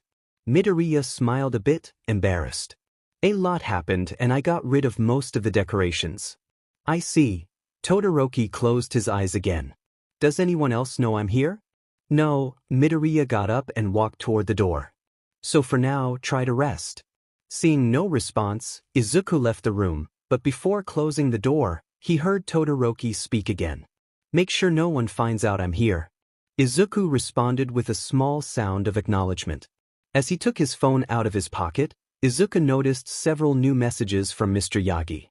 And to his surprise, a call was coming in silently at that very moment. On impulse, he dismissed the call, regretting it instantly. Without allowing him to relax, the sound of keys in the front door of the house was heard, and Izuku hurried to catch his mom. "Izuku!" She greeted him with a smile, closing the door behind her. "I'm so glad you're home." Then she seemed to remember something and raised her shopping bag. "Tonight we'll have curry rice." "That's great, Mom." Izuku attempted a smile but couldn't hide his concern. "What's wrong?" Nothing, he hurriedly said before making a decision. I just invited a friend over. Really? A friend? His mother asked, looking around. Yes, it's just that he wasn't feeling very well and is resting in my room. Shouldn't we call his parents? They're not in the city, and where they are, there's no coverage, Izuku lied quickly. That sounds very suspicious, Izuku. He nervously laughed. But I'm glad you're bringing a friend home. This is the first time. Again, nervous laughter. Just don't ask him too many questions. He's a very private guy, and we wouldn't want him to feel uncomfortable. His mother nodded and headed to the kitchen. I'll do my best to make a good impression on your friend. His mother raised a fist with determination. Thanks, Mom. Izuku sighed with some relief, telling himself that lying just wasn't for him. Izuku's mother was fascinated by the young man, who was undoubtedly quite handsome, and judging by the look on her face, she wasn't even remotely thinking that it was all a ruse. So, tell me, Todoroki, have you known each other for a long time? She served a rather large portion of curry rice. We met recently, Todoroki replied seriously, though after the first bite he seemed more enthusiastic about continuing to eat. It's delicious, he smiled with a slight grin. Izuku's mother remained on cloud nine as she served a portion to her son. Mom, I'd like to invite Todoroki to stay the night, Izuku announced with a determination that contrasted with his usual shyness. Of course, he can stay as long as he wants. Todoroki put down his spoon and his expression turned slightly sad. I wouldn't want to be a bother. You're not a bother at all, both mother and son said, smiling at each other. As they shared this conversation, Todoroki felt a moment of nostalgia. A vague memory of his mother carrying him and laughing came to mind. Was it a real memory? Or just a fantasy of how he wished things had been? Someone knocking on the front door pulled him out of his thoughts, and he became alert. Young Midoriya, why don't you answer the phone when it rings? Tashinori exclaimed, entering the dining room. I completely forgot to return the call. I'm sorry, Izuku apologized, feeling quite embarrassed. A friend came to visit me at home, and I completely forgot. Tashinori couldn't help but show an initial look of surprise upon seeing Todoroki seated at the table, and it seemed like Todoroki noticed it too. Midoriya looked at both of them and wondered if Mr. Tashinori knew anything about Todoroki. So, what happened next? Uraraka asked, sitting on the train home with her phone pressed to her cheek. Izuku used his hands-free to finish cleaning the classroom, as it was his turn that day. Well, after dinner, Mr. Yagi took Todoroki and me outside under the excuse of continuing the beach cleaning project. It turns out that Todoroki ran away from home, and his father had been looking for him. How did Mr. Yagi know that? Being friends with the chief of police, he can find out about those kinds of things. So, did Todoroki go back home? Mr. Yagi promised to give Todoroki a few days to think about what he wants to do, including applying for emancipation if he wishes. Meanwhile, he'll stay at my house. Poor Todoroki. His father must have pressured him too much if he's considering that. Yeah, Midoriya agreed, a hint of sadness in his voice as he leaned back against one of the desks, thinking for the first time that having a father also sounded complicated. Did his father leave because he didn't have a quirk? Or was it for some other reason? Are you still there? Uraraka called out, still on the line. Izuku blinked, shaking himself out of his thoughts. Oh yeah. Sorry, he said quickly, trying to sound more upbeat. By the way, I'd like to introduce you to Mr. Yagi. He told me you could join us tomorrow to meet a girl who's an aspiring engineer at UA. She invented some gloves and shoes that have really helped me in my training. Really? Sounds interesting. So it's a date then? A date? Oh, this is my stop. I'll see you tomorrow then. Uraraka hung up abruptly. A date? Izuku repeated, left alone in the classroom. Izuku continued to fidget with his fingers as he descended the stairs from the second floor of the school, heading toward the exit. A date? Uraraka definitely didn't mean it in the romantic sense.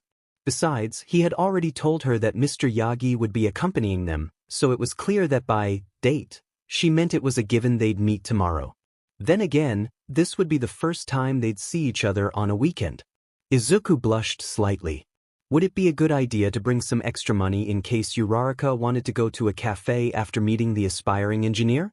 Should he ask his mom what to wear?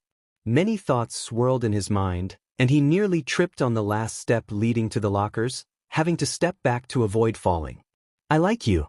Izuku quickly covered his mouth with both hands. It seemed a girl was confessing her feelings to someone by the lockers. I like you a lot, Bakugo.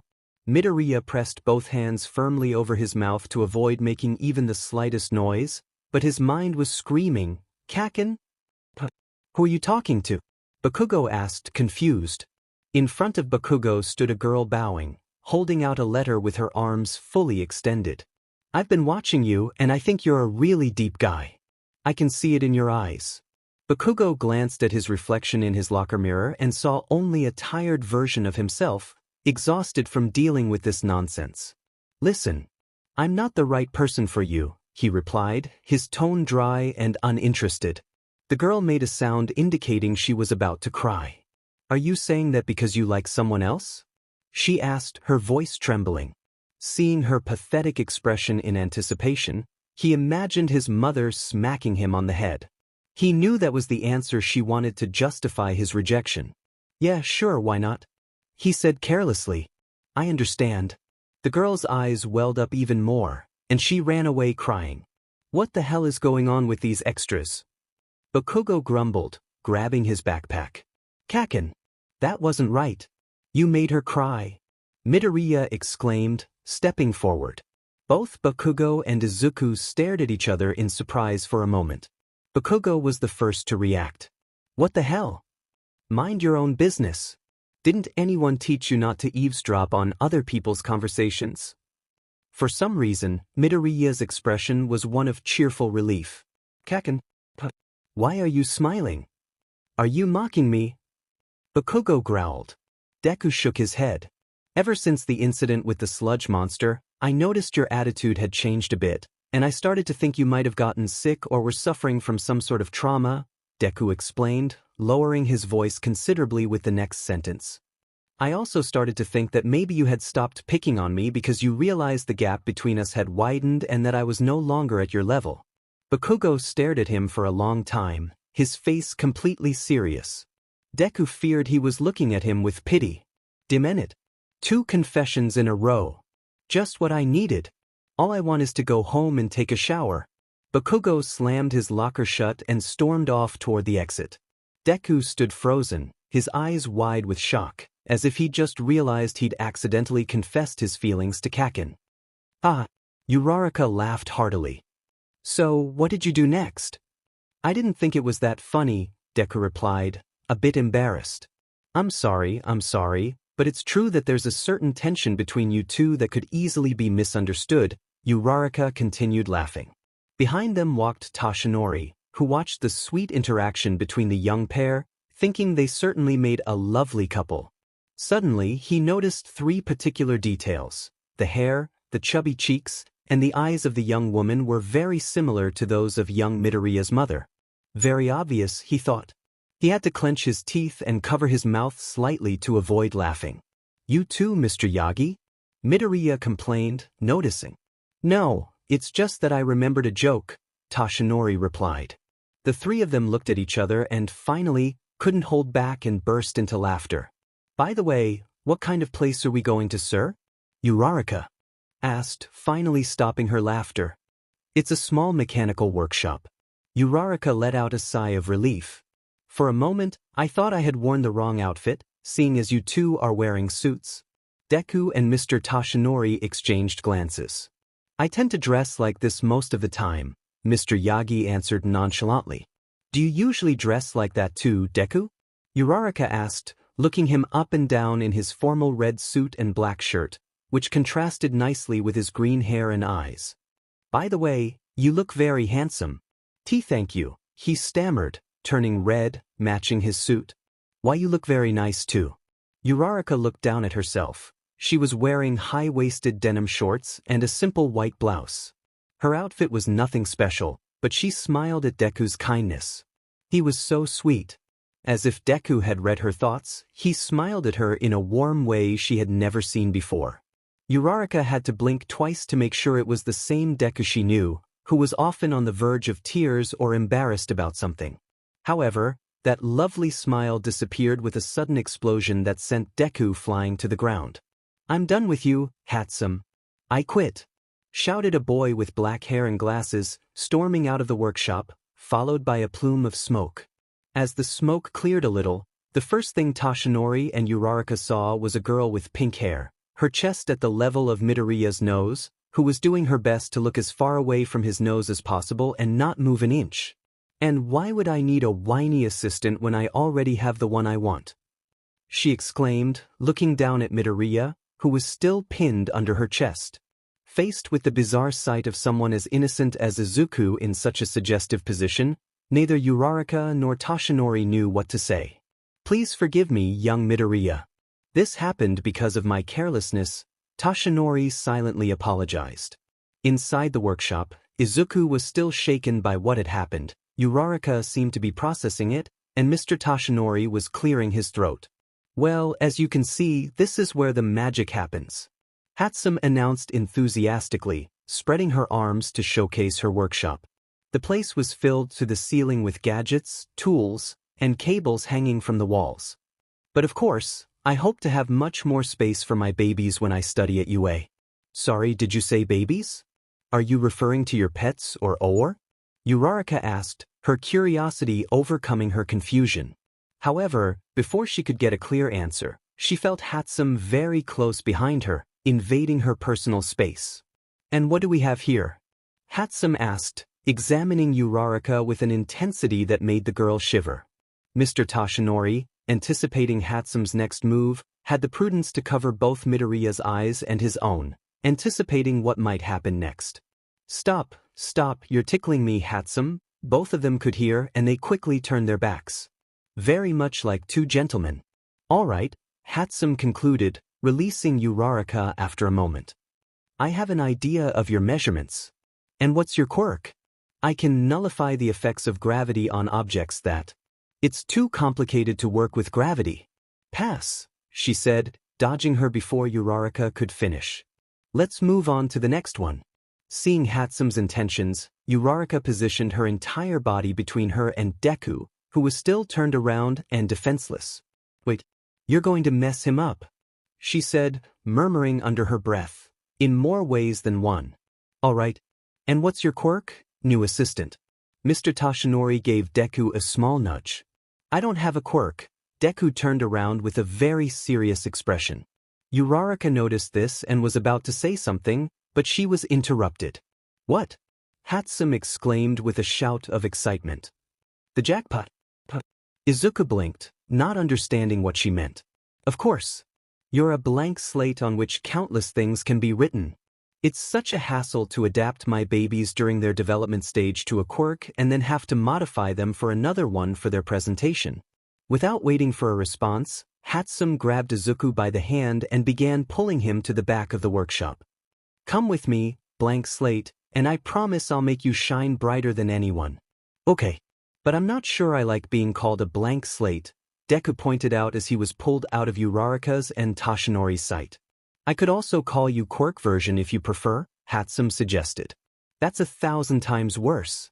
Izuku blushed intensely. "I think I'd prefer blank slate. Or my name." "Stop babbling, blank slate, you're starting to sound like my old assistant," Hatsum said with a tone of impatience, though she maintained her good humor. Sorry." Izuku apologized quickly. "That's more like it." Izuku turned even redder as he helped her remove his suit jacket, feeling strangely exposed amidst all the gadgets and the bustle of the workshop.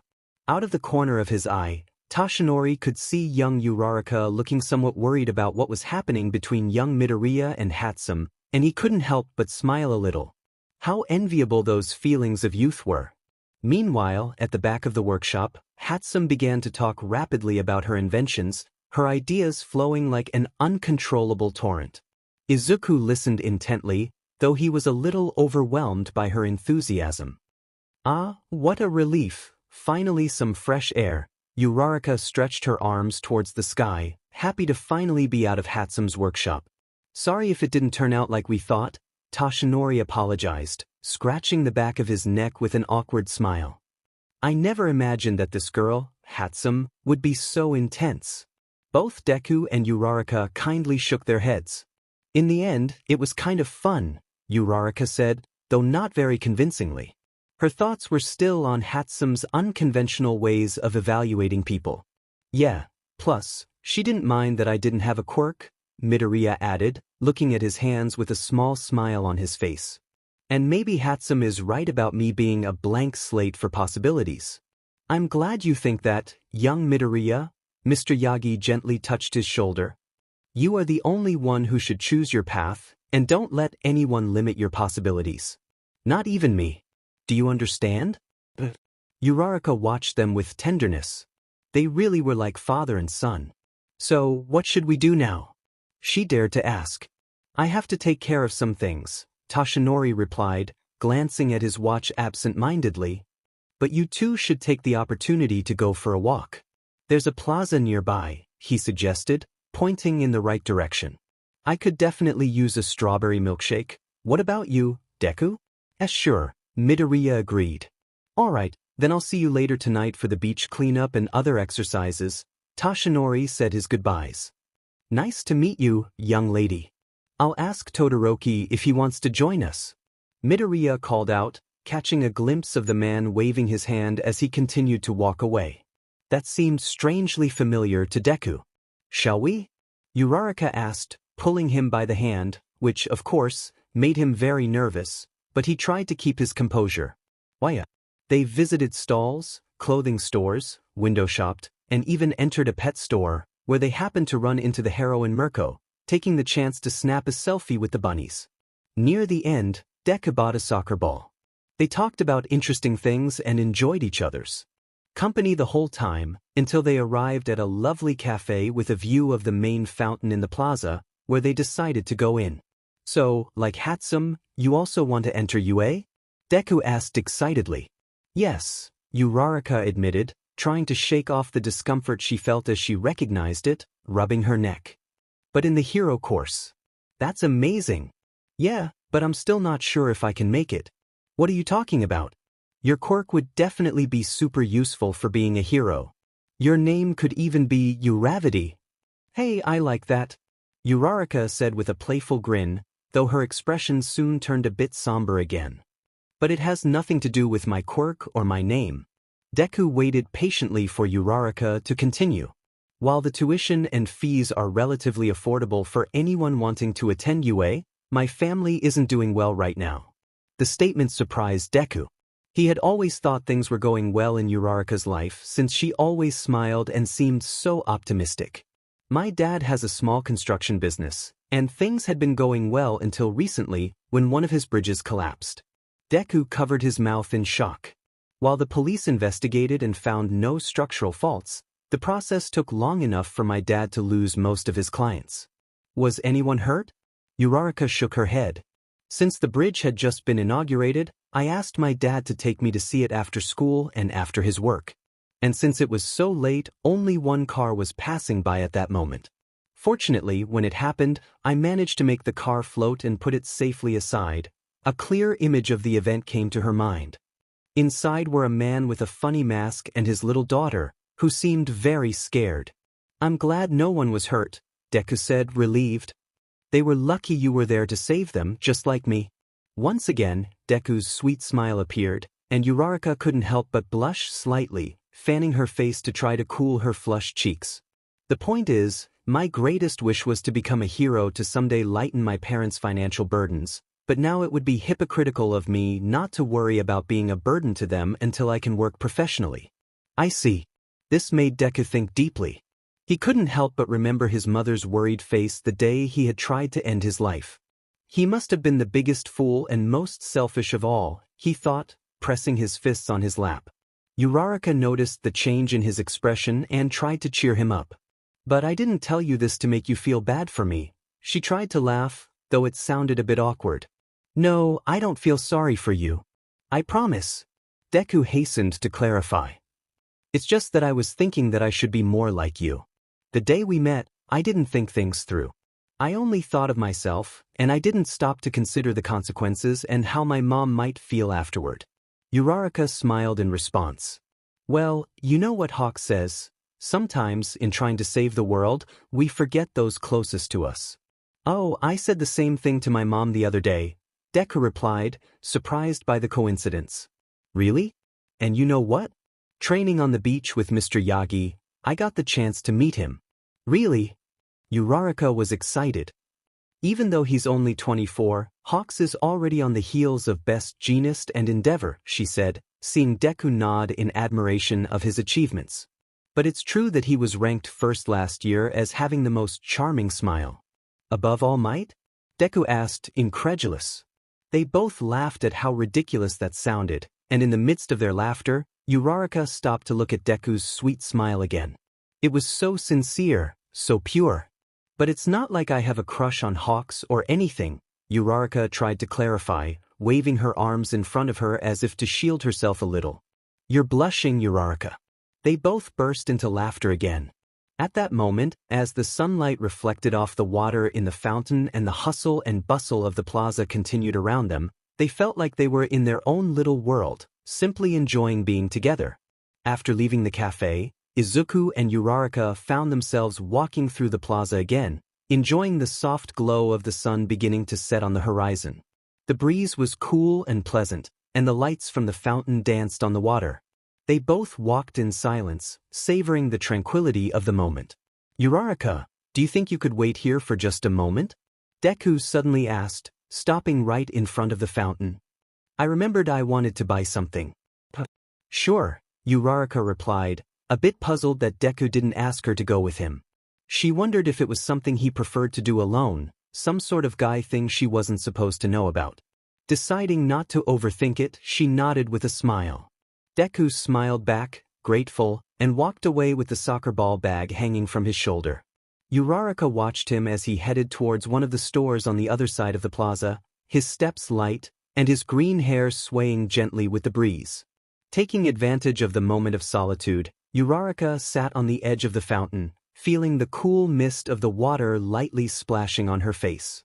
She took her phone out of her pocket and unlocked it, searching for the photo they had taken with Mirko earlier. She smiled when she saw the picture. There they were, the three of them posing with the bunnies, Mirko with her energetic grin, and she and Deku smiling with that youthful joy that seemed to light up the entire photo. However, without realizing it, her fingers started to zoom in on the part of the picture where she and Deku appeared. Her heart beat a little faster as she observed how they looked together. Deku was smiling with that warm and genuine smile. It's a good picture, she thought out loud, not realizing that her eyes were beginning to shine a bit brighter as she gazed at the image. Hey man, why are you so sad? Kirishima asked, struggling to keep up with Bakugo's furious pace as they moved away from the gaming area of the shopping mall. The music and flashing lights were left behind, and the intensity on Bakugo's face seemed to draw all attention around him. Damn it! Bakugo spat, not slowing down. Can't a guy just play in peace without getting confessed to? I'm sick of all these declarations. Kirishima barely contained a laugh. He knew that with Bakugo's explosive personality and intimidating demeanor, he attracted many, but he never imagined he'd also get so many love confessions. To Kirishima, the idea of Bakugo being seen as a potential romantic interest was as strange as it was hilarious. Hey, a lot of people would kill for your luck, you know that? He remarked, trying to lighten the situation with a smile. Bakugo stopped abruptly, causing Kirishima to almost bump into him. The redhead barely managed to stop in time, blinking in surprise. Hey!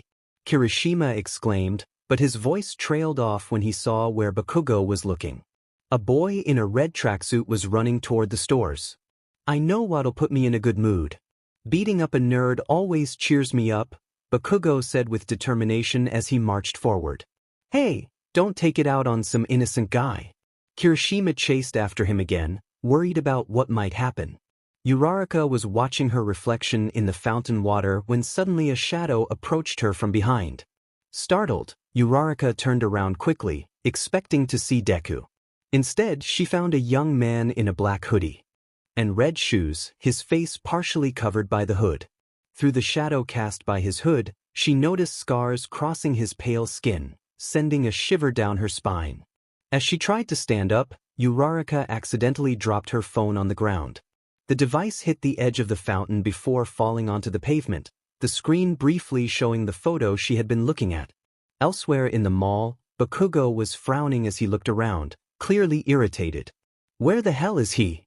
he growled, clenching his fists in frustration. "Hey, did you forget your injection today, or what's going on?"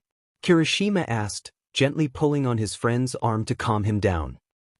As if that CRP could stop me, Bakugo scoffed, shaking off Kirishima's grip. "I'll admit it caused some issues at first, but I'm back to normal." Kirishima looked at him incredulously. "You're telling me that they gave you a substance specifically designed to lower your testosterone, and your body still produced in excess?" Kirishima said, impressed. "Do you know that's the most manly thing I've ever heard?" Bakugo let out a satisfied snort, but just then he spotted Deku running down the opposite corridor. "There you are," Bakugo said with a fierce grin, charging after him. "Wait," Kirishima shouted, following closely.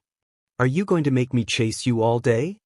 Midoriya almost reached the mall's fountain before he had to take a moment to assess what was happening a few meters ahead. He saw Uraraka, as he had asked, sitting by the fountain.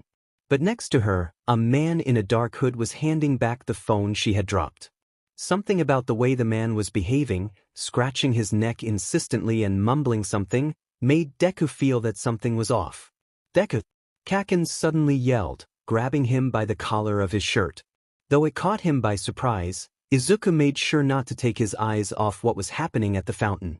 "Just leave him alone. He's not to blame for your excess testosterone," Kirishima protested, finally catching up with them. "Will you shut up?" Bakugo shouted, but Deku barely heard him. His attention remained fixed on Uraraka and the suspicious man. He watched as the stranger placed a hand on Uraraka's shoulder, his long, thin fingers moving in the air. Deku's stomach tightened. "Yesterday you said you thought I stopped beating you because you thought the gap between us had widened and you're not on my level anymore, but today you're in luck," Bakugo said, lifting Deku up, taking advantage of the slight height difference. "I'll let you prove yourself. You and me here, no quirks."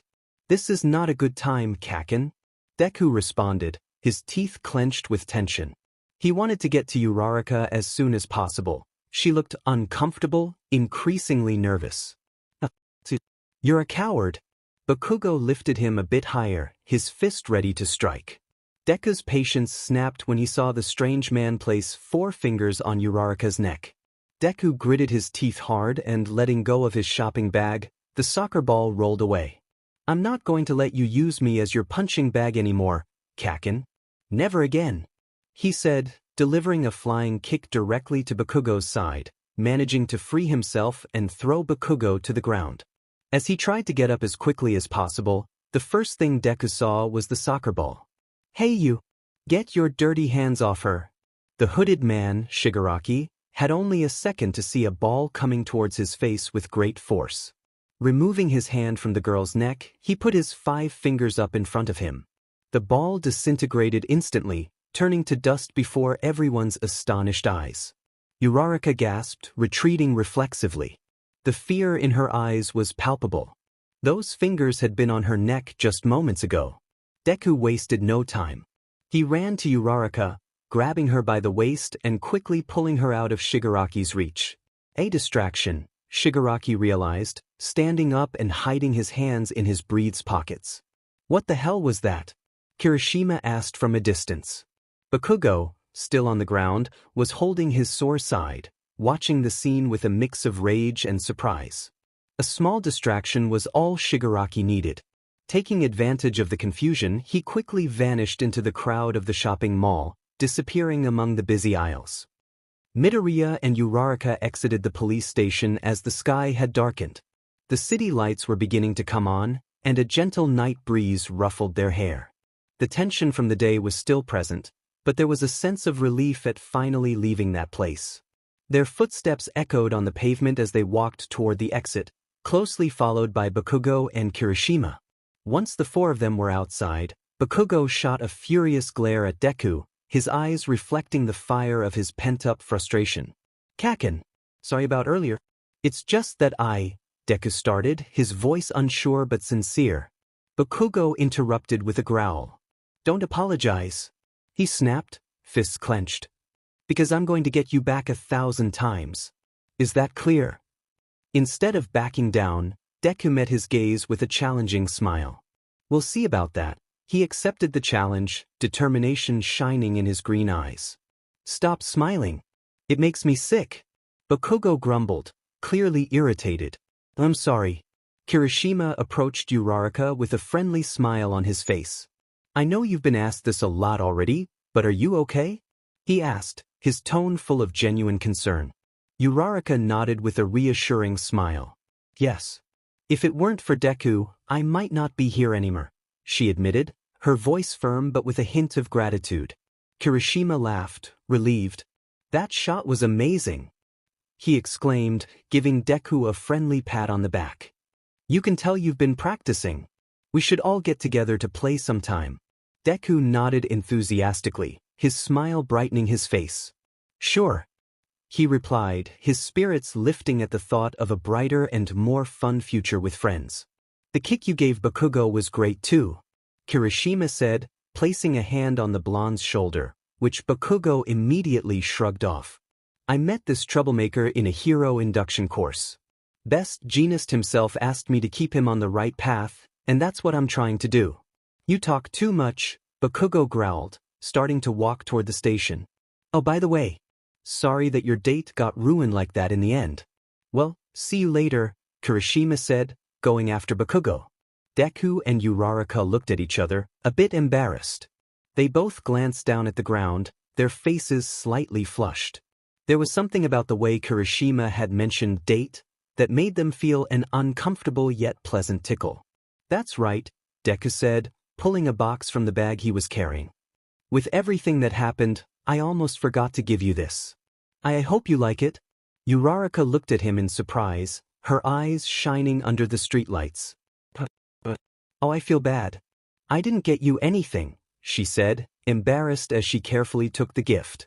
Deku quickly shook his head, trying to reassure her. I wanted to thank you properly for saving me the day we met. For a while, I didn't have the strength to do things right, but I want to change that from now on, he explained, bowing his head in a sincere bow. Thank you so much, Uraraka. She smiled brightly, touched by Deku's words, and raised her fist. Today you saved me, so there's nothing to thank. But let's promise to keep looking out for each other. Deku smiled slightly, blushing, and responded to Uraraka's gesture, gently bumping his fist against hers.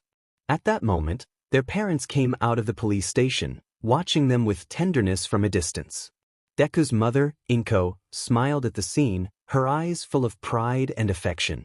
Meanwhile, Uraraka's parents exchanged a knowing glance, aware that there was something special between the two young people. Under the starry sky, with the city's murmur as a backdrop, Deku and Uraraka stayed there, sharing a silent but meaningful moment. The night air was fresh and full of promises, and as they walked toward their respective homes, both felt that, despite everything that had happened, everything was exactly where it was supposed to be. What are you saying, young Midoriya? Toshinori exclaimed, his voice echoing across the dark and deserted beach. Did you say you encountered Tamura Shigaraki? Deku stopped pulling the huge piece of scrap metal he was dragging toward the shore, letting out a long sigh as he wiped the sweat off his forehead with his forearm. The city lights sparkled in the distance, reflecting on the water's surface, creating an almost ironic contrast with the gravity of the conversation they had just begun. Have you heard of him? Midoriya asked, looking at Toshinori with curiosity. Before Toshinori could respond, Todoroki stepped between them, carrying a metal box that seemed heavier than anything Midoriya had lifted that night. He was a close collaborator of All for One, said Todoroki, his voice firm but restrained. I heard my father talk about him several times. Apparently, he has a terrible power. Yes, Midoriya affirmed, shivering as he recalled how Shigaraki had disintegrated the ball with just a touch right in front of them. It's definitely a terrifying quirk. It makes me think it's better to have been born without any quirk than to have to be careful not to touch things and destroy them. Todoroki glanced at one of his hands, his fingers tensing slightly. And what was he trying to achieve by attacking the young lady? Toshinori asked. Midoriya continued pulling the scrap metal with the ropes while keeping up the conversation. Perhaps it was his way of relieving the stress caused by recalling how Uraraka had been in danger because of him. Shigaraki confessed to her that he was the one responsible for destroying the bridge built by her father's company and that he was upset because Uraraka got in his way, saving that car. And did he tell her what he intended by attacking the car? He didn't say. But he did tell her something very strange before.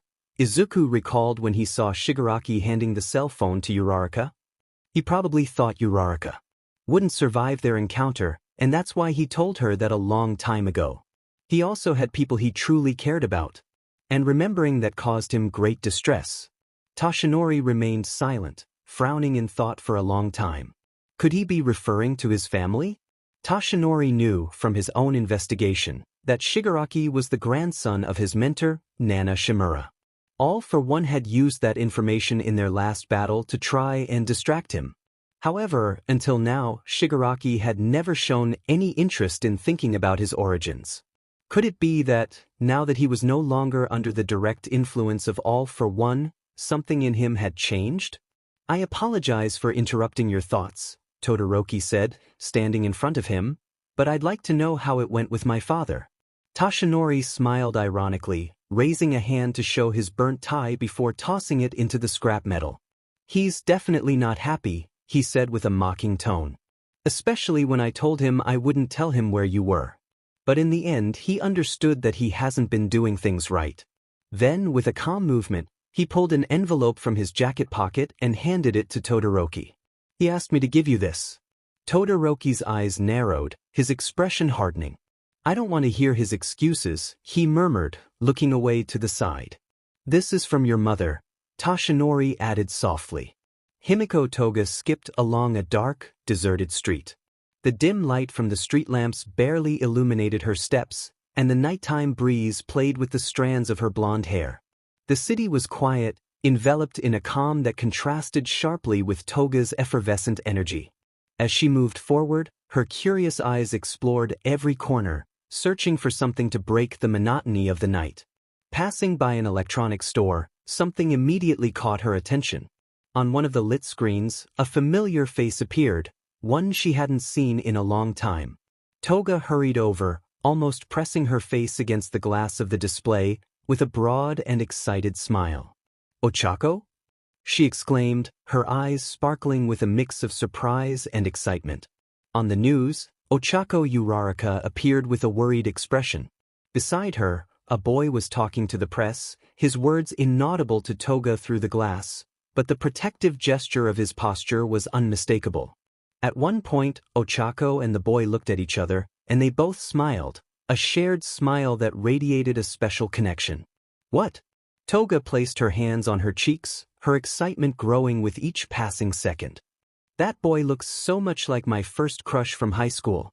She reminisced with a sigh. Not that I care now, she giggled. But it seems like we have similar tastes after all. She continued staring at the screen, her eyes fixed on the image of Oaco and the boy together. A small spark of something unknown, a mix of jealousy and fascination, flashed through her mind. It wasn't exactly envy she felt, it was more of a twisted recognition. As if, in some distorted way, she understood what she was seeing. Finally, Himiko turned away from the display, her back to the television. Her hands came together in front of her chest, clenched with excitement. Thoughts raced wildly in her head, mixing past memories with present desires. Maybe now you can understand how I felt back then, Oaco?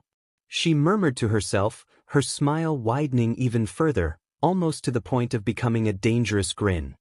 Wow, it's a pink shirt! Exclaimed Uraraka excitedly as she pulled the gift from the box, her eyes shining with special delight. The delicate fabric of the shirt felt soft between her fingers, and its pink color was perfect, not too bright or too muted, just the shade she liked. She smiled with joy, imagining Deku carefully choosing the gift with her in mind. Without waiting another moment, she quickly tried it on in front of the mirror in her room. The fabric slid over her skin with a pleasant lightness, and she noticed how well the shirt accentuated her figure. She turned from side to side, inspecting how it fit from every angle, and couldn't help but feel charmed by how well it looked from behind too. "It's so cute. Just like Deku," she said aloud, smiling without realizing. But as soon as the words left her lips, reality hit her. She froze, the heat rising rapidly to her face as a wave of embarrassment washed over her. Had she really just said that out loud? Even though she was alone in her room, the feeling of having confessed such a personal thought made her feel exposed. "What am I saying?" she murmured, blushing even more. She placed her hands on her cheeks, trying to calm the burning flush on her skin. Feeling embarrassed, she carefully hung the new shirt on her hanger, as if it were a delicate treasure that needed to be protected. "But better go to sleep," she decided, trying to convince herself that sleep would be enough to erase the embarrassing moment. "It's been a long day, and I'm not thinking clearly." She quickly turned off the light, the darkness wrapping her in a cloak of calm. She lay down on her bed, tucking herself under the covers up to her head, as if hiding beneath them could conceal her thoughts. But even under the blankets, her nervous smile remained. She tried to breathe deeply, repeating to herself that everything was normal. But why did she feel that warmth in her chest every time she thought about him? Why did the idea of him choosing a shirt specifically for her make her feel so happy? As she struggled with her thoughts, fatigue finally began to take over. The weight of a long, emotional day slowly led her into restless sleep. Yet even in her dreams, Deku's image lingered, his smile still shining in her mind, and the pink shirt he had given her floating at the edge of her subconscious, like a symbol of something deeper that she wasn't ready to accept just yet. "Deku!" Deku sneezed, lying on the extra futon in his room. "Are you catching a cold?" Todoroki asked from the bed, and Deku shook his head. "No, just a sneeze," he replied, readjusting himself under the blankets. After a moment of silence, he gathered the courage to ask something that had been on his mind all night. "Sorry, if you don't mind me asking, have you thought about what you're going to do regarding your father?" Todoroki was silent for a moment, his eyes fixed on the dark ceiling of the room as if searching for answers among the shadows cast by the faint moonlight. "I haven't made a definitive decision yet," Todoroki began calmly, though there was a latent tension in his words. "The root of it all is that my father wanted to create a successor who could surpass all might at any cost. That's why he married my mother, hoping that the combination of quirks would make the user someone extraordinarily powerful." Deku nodded, contemplating what was being said. It was incredible to imagine someone being born with two quirks, both potentially very powerful. "Two quirks," he repeated, absorbed in how amazing that sounded from a superficial perspective. Todoroki's face tightened slightly, his expression showing contained anger. "No matter how you look at it, it's immoral to have used his status to arrange a marriage for that purpose," Todoroki said firmly. "That's why I don't want to become my father's puppet using his DMN quirk." Deku listened intently, feeling a deep empathy for his friend's dilemma. He wanted to ask more but wasn't sure how to address the topic without seeming insensitive. Still he ventured, "And what does your mother think about this?" The room filled with an uncomfortable silence. Todoroki looked away for a moment, as if recalling something painful. "My mother was admitted to a mental hospital when I was still young," he finally said, touching the scar on his face. "She did this to me, throwing boiling water at me because I looked too much like my father." Deku looked at him in shock and disbelief. He knew Todoroki didn't have an easy relationship with his family, but hearing that was something entirely different. "I'm sorry, Todoroki. I didn't know." Todoroki interrupted him with a sigh, as if he didn't want to stop there. "My mother's mental state deteriorated after the death of my older brother, Toya, who died burned by the fire he created himself, trying to gain my father's recognition." Deku was left speechless. It was too much information, each revelation more painful than the last. The image of Todoroki as the perfect son, created to be a tool of revenge and pride, was crumbling before his eyes, replaced by a more human and painful one. "That's why, if I could get rid of my father's fire power, I would do it without a second thought," Todoroki continued, with a calm resolve, though his eyes shone with an intensity that showed his longing for liberation. Deku frowned, considering his words. "That's what All for One used to do," Deku said finally, in a serious voice. He promised people who wanted to get rid of their quirks that he would free them from them, and in turn, he promised those who were born without quirks, like me, that he would grant them a quirk. That's why he gained so many followers in a short time. However, he began to hoard the best quirks for himself and became extremely powerful, Todoroki continued, frowning. In that aspect, because of his ambition for power, he reminds me of my father. Deku nodded slowly, seeing the parallel. Mr. Yagi told me that Tamura Shigaraki, the person who attacked my friend Uraraka, had a similar father-son relationship with All for One, but when he realized that All for One wanted to use him, Shigaraki abandoned him, Deku recalled, reflecting aloud. Seeing it that way, I think I'm fortunate that my father just left when he found out I didn't have a quirk. It was the first time Deku had made that statement aloud. He had no proof, but he assumed it was the most likely scenario. The absence of his father, an open wound for so long, suddenly seemed to have a more tangible explanation. Well, at least you get along with your mom, Todoroki pointed out, softening his tone a bit. In the letter my mother sent me, she says she wants me to visit her, and I'm considering going tomorrow. Deku smiled warmly at him, feeling a wave of relief at his friend's decision. Then do your best, everything will work out, Midoriya encouraged sincerely. Todoroki nodded, offering a slight smile. It was a small gesture, but for Deku, it was a sign that perhaps his friend was beginning to find a way to heal the wounds of his past. It was a new day, one of those days when the fresh air and bright sun seemed full of promise. The cherry blossoms decorated the landscape with their delicate pink petals slowly falling with the breeze. Uraraka stood under one of those trees, waiting patiently after school. The sun filtered through the branches, casting small rays of light that forced her to shield her eyes with her hand. Uraraka! A familiar voice called out, making her turn immediately. She was delighted to see Deku running up the hill toward her. His face was full of enthusiasm, though it was clear he had run with all his might not to be too late. When he reached her side, Deku bent forward, placing his hands on his knees as he tried to catch his breath.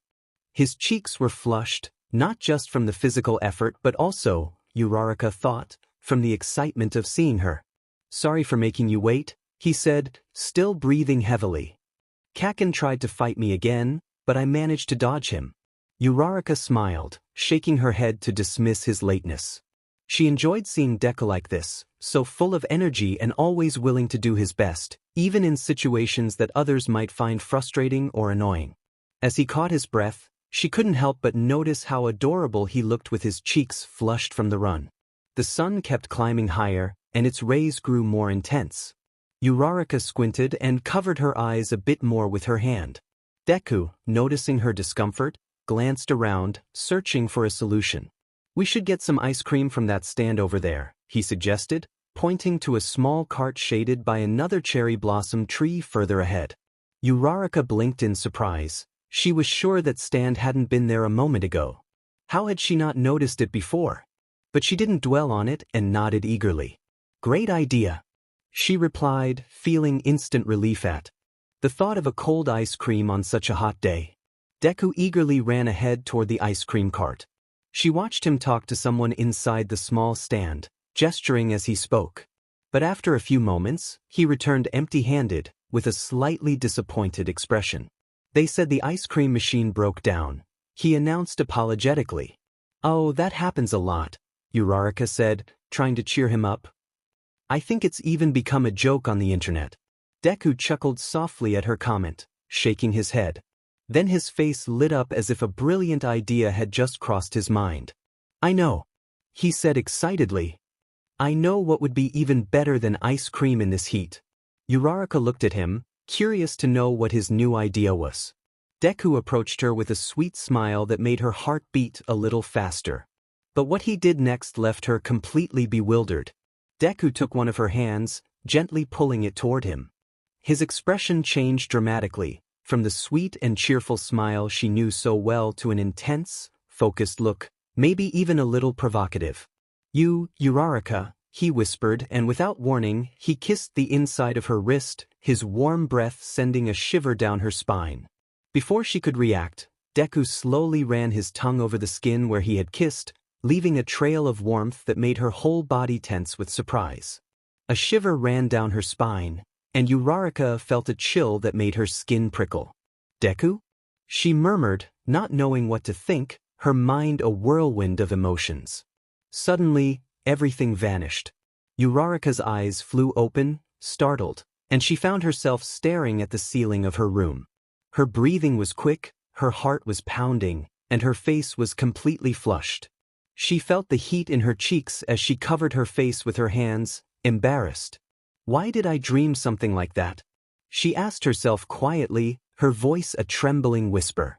She turned over in bed, trying to calm down, but the sensations from the dream still lingered, as if Deku had really been there, so close to her. She could feel the warmth of his breath on her wrist and the intensity of his gaze.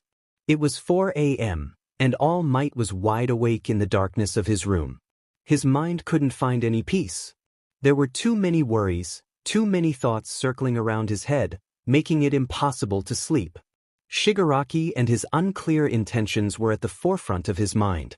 But what truly haunted him was the persistent feeling that even though All for One was dead, his influence still lingered over all this chaos. 4 years ago, it had all started with an operation that was supposed to be kept secret, a carefully planned move with a small team to avoid leaks to the media. Alongside him were Endeavor, Best Jeanist, Eraserhead, and the Rookie of the Year, Hawks. Despite his young age, Hawks had proven to be exceptional. His role as a double agent had been crucial. With his ability to infiltrate, he had managed to pose as a young prospect of an all-for-one follower, thus uncovering the villain's base of operations. All Might vividly remembered the day they had stormed that base. The damp, dark walls, the narrow corridors filled with echoes of a dark past. As they moved deeper, they had found the remains of a grotesque laboratory. It was there that the records revealed the most abominable truth. Those monsters All for One had created, those beings in their early stages of development, had once been people. People who had once had dreams, hopes, and families. The villain had turned them into tools for his own ambition. Even now, years later, All Might felt an indescribable fury remembering how All for One had manipulated his own followers, exploiting their deepest desires for his own gain. That man had been a hinster at preying on human yearnings and despairs, at twisting the noblest aspirations into weapons of destruction.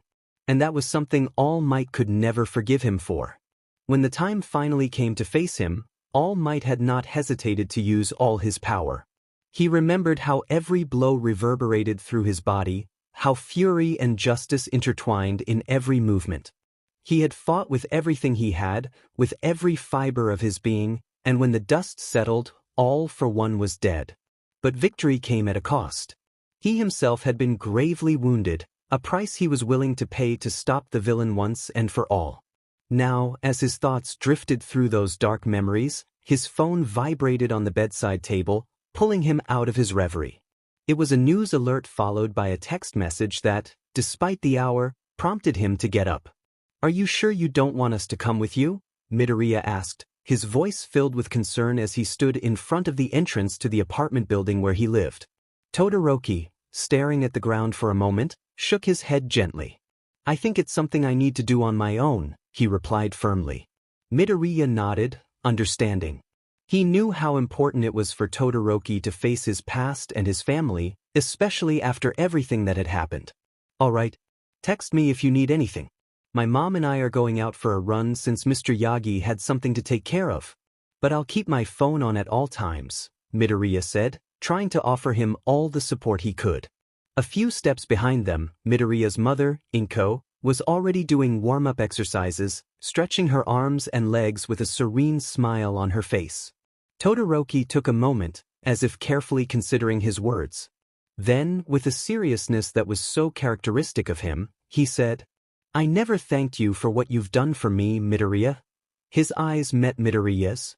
There was a brief silence before he continued, "But since I don't want to seem as cold as my father, I'll say that. I feel like you're the first friend I've ever had." Todoroki's words hung in the air, filled with a depth of sincerity that left Midoriya speechless for a moment. Inko, who had been listening from a distance, couldn't help but feel a wave of emotion. Her eyes filled with tears, moved by Todoroki's honesty and the bond her son had formed with him. Todoroki, Midoriya began, but he stopped, unsure of what to say. Instead, he offered a warm smile, one that radiated support and understanding.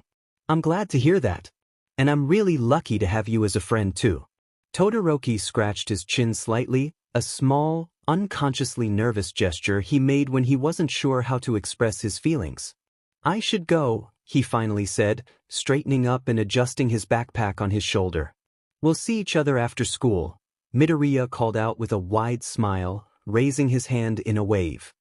Uraraka patted her cheeks lightly, trying to shake off the drowsiness that still lingered after not being able to fall back asleep. The dream from the previous night still haunted her, leaving her confused. Her thoughts kept drifting back to that moment, that strange dream where Deku had been so bold. The image of him kissing her wrist and the sensation of his skin against hers made her blush just thinking about it. She stopped on the train platform, gazing toward the tracks as the morning sun began to rise in the sky, bathing the city in a soft, golden light. Uraraka just wished the train would arrive soon so she could get to school and maybe find a moment to rest before classes began. Suddenly, she heard a familiar voice that pulled her out of her thoughts. Uraraka! Deku was running toward her along the platform, his breath a little heavy but a smile on his face. Ah, Deku! Uraraka exclaimed in surprise, her eyes widening. I didn't know you took this train line. She pinched her cheek lightly, making sure this wasn't another strange dream. The sensation was real, so this Deku wasn't an illusion. Deku scratched his head, looking a bit embarrassed. Usually I don't, he explained, but I went for a run with my mom and finished earlier than expected. I decided to take a different route and get some training in at the school gym before classes. Uraraka nodded, feeling her heart beat a little faster than usual at the sight of him. She tried to ignore the feeling and forced a smile. At that moment, the train arrived, and due to rush hour, a wave of office workers and students pushed both of them into the train car. Before they could react, they were together, pressed against the window on the other side of the car. The space was tight, and their bodies were almost touching. Uraraka could feel the warmth of Deku's body next to hers, and her face blushed even more. Looks like it's rush hour for office workers, Uraraka commented, trying to ease the awkwardness of the moment with a nervous laugh. Why yeah, Deku responded, his face also flushed as he tried to turn his head away from her. But it was impossible to ignore how close she was. I can smell her shampoo. And it smells so nice, he thought, feeling his heart pounding. As they both tried to find a more comfortable position, the voices of two young women, sitting further up in the car, caught their attention. They say he'll be the new symbol of peace when All Might retires, one of the women said excitedly.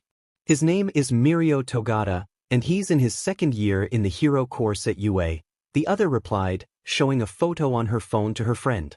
He's so handsome. Maybe if I were 15 years younger, the first woman joked, laughing. You sound like a total creep. The other woman laughed, causing a burst of laughter between the two. Hearing the conversation, Uraraka looked at Deku and noticed his expression had changed. His gaze seemed distant, as if he had fallen into deep thought. She had already noticed that sometimes, when All Might was mentioned, Deku became contemplative. Without thinking much, Uraraka touched his arm, trying to snap him out of his reverie. Deku, she murmured softly, but when her fingers lightly pressed against the muscle of his arm, she couldn't help but be surprised by how firm it felt. Hard, she whispered involuntarily, her eyes widening as she realized what she had just said. Huh? Deku blinked, coming back to himself and looking at her in confusion. Uraraka's face turned as red as a tomato. I am getting off here, she suddenly exclaimed, pushing forward and making her way through the crowd, trying to escape the embarrassment she felt. But this isn't your station, Deku shouted, worried, trying to keep his eyes on her as she hurried off the train. Once outside, Uraraka put her hands on her face, fanning herself in a desperate attempt to cool down her burning cheeks. The train pulled away, and she took deep breaths, trying to calm her racing heart. What's happening to me? She asked herself quietly, looking toward the train that was moving away, still feeling the warmth of Deku's body against hers and the firmness of his arm under her hand. The images from the dream came back to her mind, and although she tried to push them away, she couldn't help but feel a strange mix of excitement and embarrassment that she couldn't quite understand.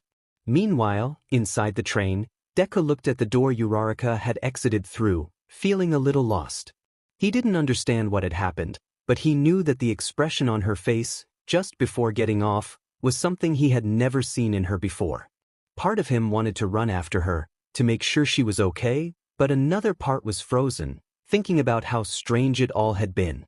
When Todoroki reached the corridor of the clinic where his mother's room was, his steps slowed, almost faltering. But he summoned the courage to continue. However, as he turned the corner, his expression hardened upon seeing his father standing there, dressed in civilian clothes, waiting by the closed door of the room. By reflex, Todoroki frowned, the tension in his shoulders increasing. "I didn't come here to see you," he stated firmly as he reached the door. "I know," replied Endeavor, his voice low but clear. "But I want us to talk, Shoto." Endeavor extended a hand, stopping Todoroki's before he could turn the door handle. "About what?" "About how to continue your training plan so I can accomplish what you couldn't," he retorted with a biting tone. Endeavor, instead of responding with anger or defensiveness, simply held out an envelope. Todoroki eyed it suspiciously before taking it and pulling out its contents. To his surprise, the envelope contained a document with a photo of a condominium and the deed to the property.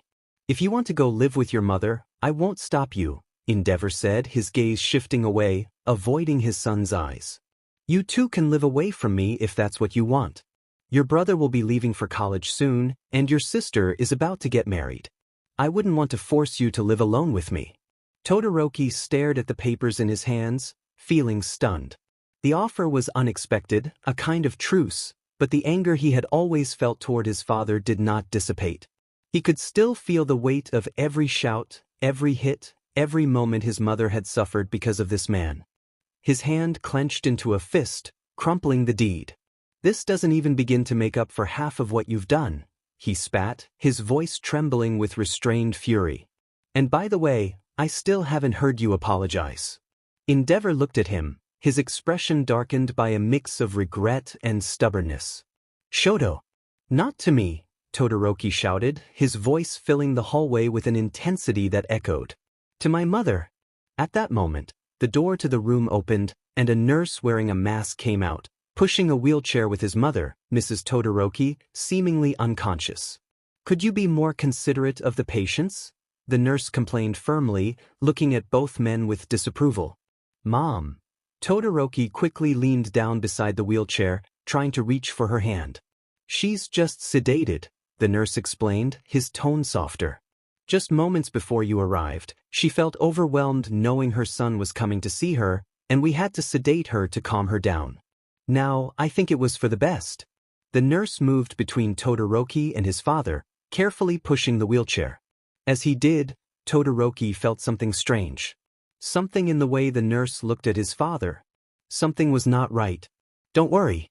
Maybe when you manage to resolve your issues, you can visit her again," the nurse said, probably smiling under his mask as he continued down the hall. Suddenly, Todoroki felt as if everything was moving in slow motion. His mother was being taken away, the sound of the wheelchair wheels echoing on the linoleum floor. He could see the silver shine of her white hair under the hallway lights.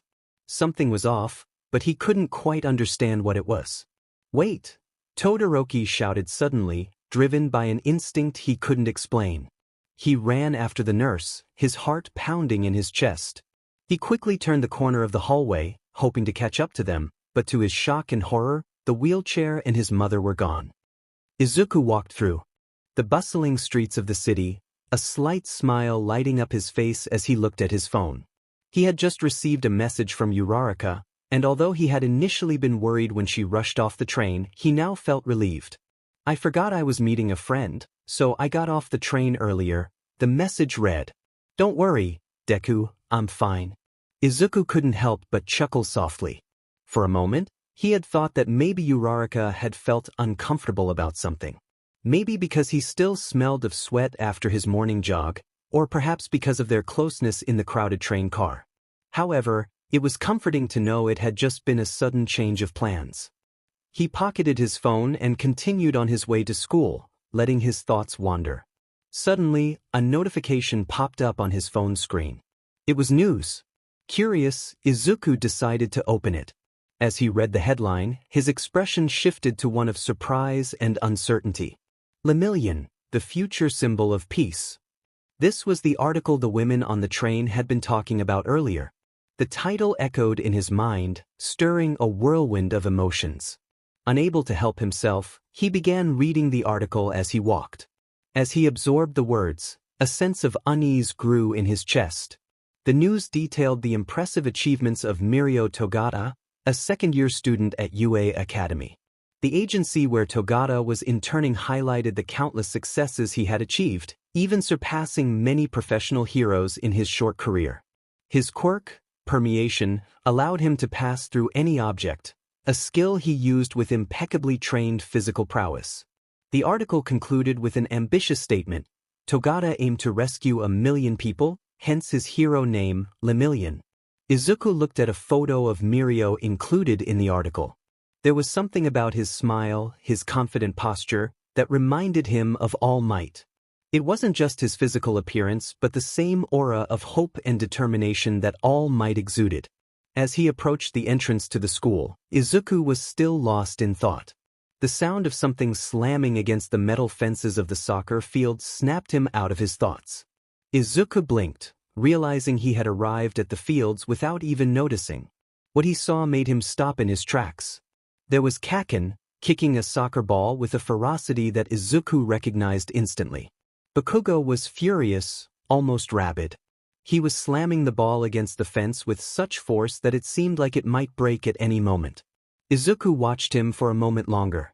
He could see the frustration in his movements, the same feeling he was trying to suppress. For a brief instant, Bakugo looked away, but realizing he was being watched, his expression hardened even more. "What the hell are you looking at, you idiot?" Bakugo shouted, his tone biting. Without responding, Izuku dropped his backpack and began to walk toward the field, his steps steady. "Nobody invited you," Bakugo yelled, his anger evident. "So get lost."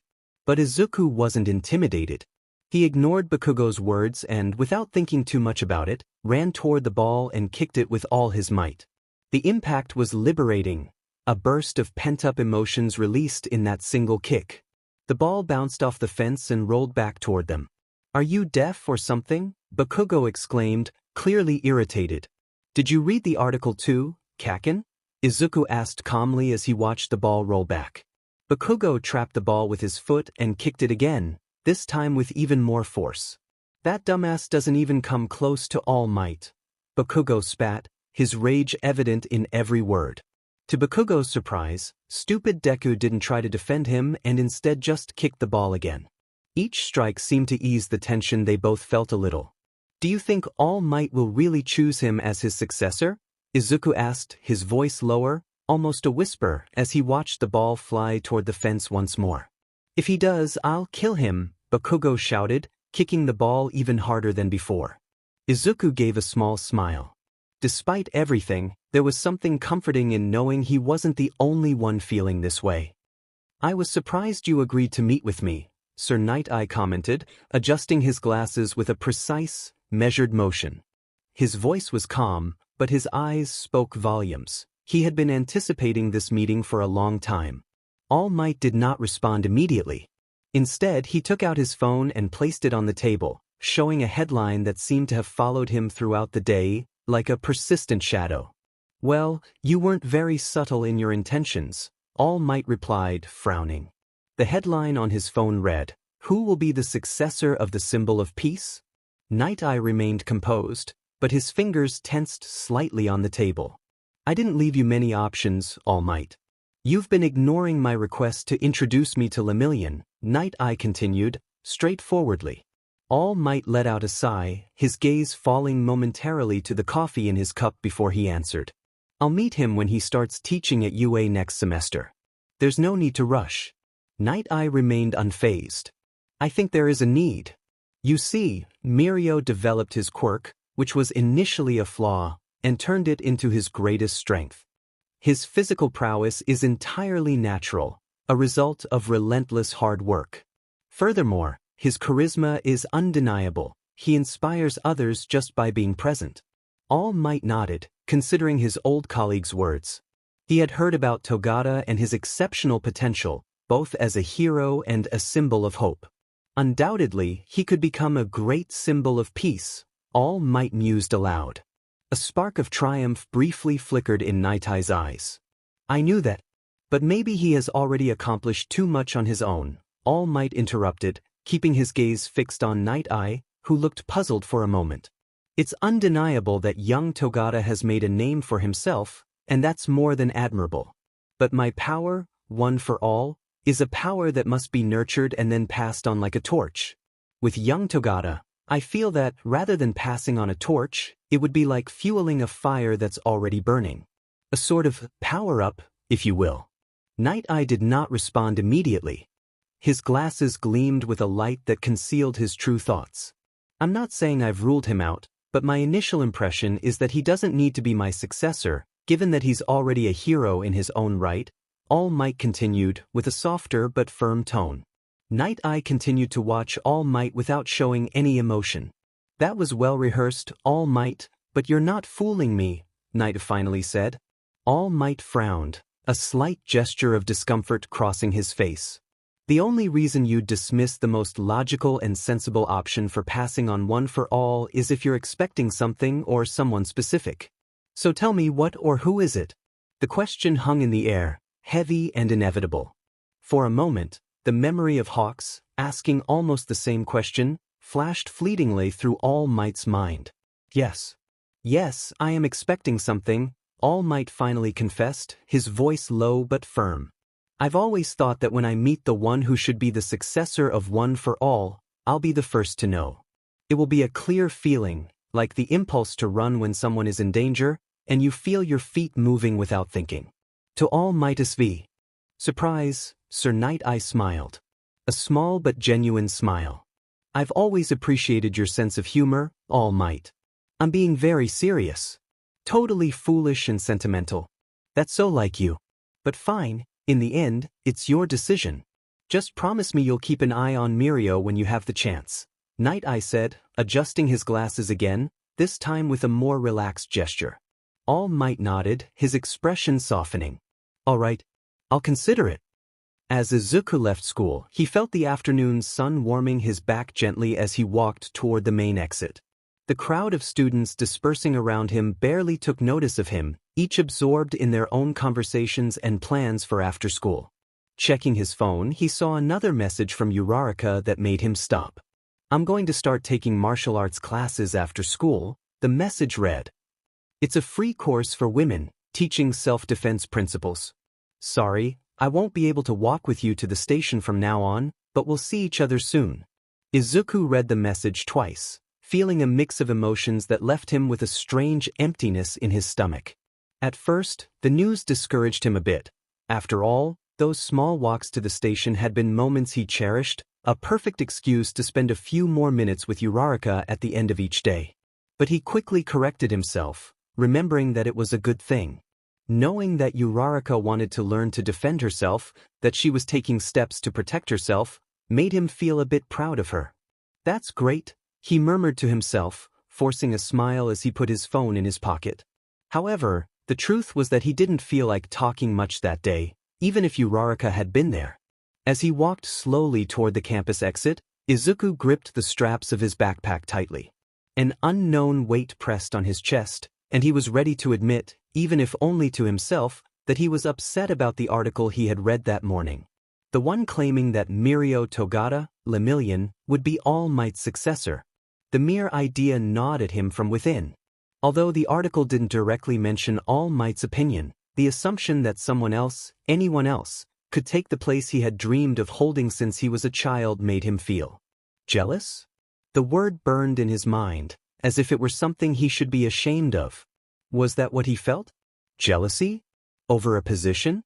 The crowd around him began to thin out, and suddenly, Izuku remembered what he needed to do to release all the frustration swirling inside him like a storm. Without a second thought, Izuku tightened the straps of his backpack and started running toward the beach.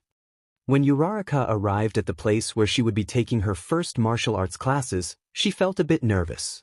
A group of girls was already sitting in a circle in the center of the room, waiting for the lesson to begin. Some chatted among themselves, while others checked their phones or stretched their limbs. When Uraraka noticed one of the girls waving at her, she felt a small wave of relief.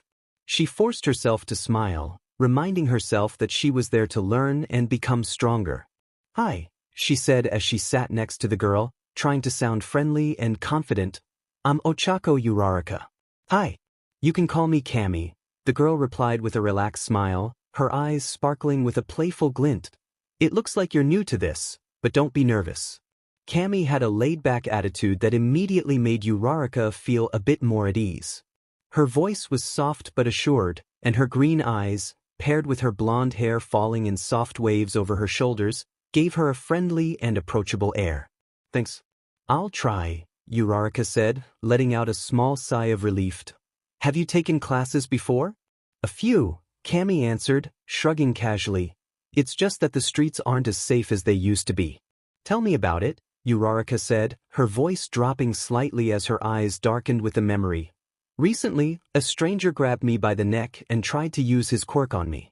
"That's terrible," Cammy responded, though her expression remained curiously calm, almost as if she was used to hearing such stories. Uraraka looked at Cammy's features more closely. Her fair skin contrasted with her blonde hair, and her figure was slender but athletic, suggesting that she was accustomed to taking care of herself. She must have been through something similar, Oaco thought. It was easy to imagine that, with her striking appearance, Cammy might have been a target of harassment more than once, which might explain her nonchalant attitude toward dangerous situations. Across the circle, another girl watched them silently. She had long green hair and large, round eyes that seemed to observe everything with a calm intensity. Noticing Uraraka's gaze, the girl lowered her eyes shyly, as if she wasn't used to being the center of attention.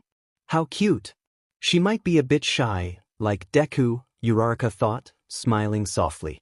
To Midoriya's surprise, Todoroki was already at the beach when he arrived, moving the scrap with an intensity that was unusual for him.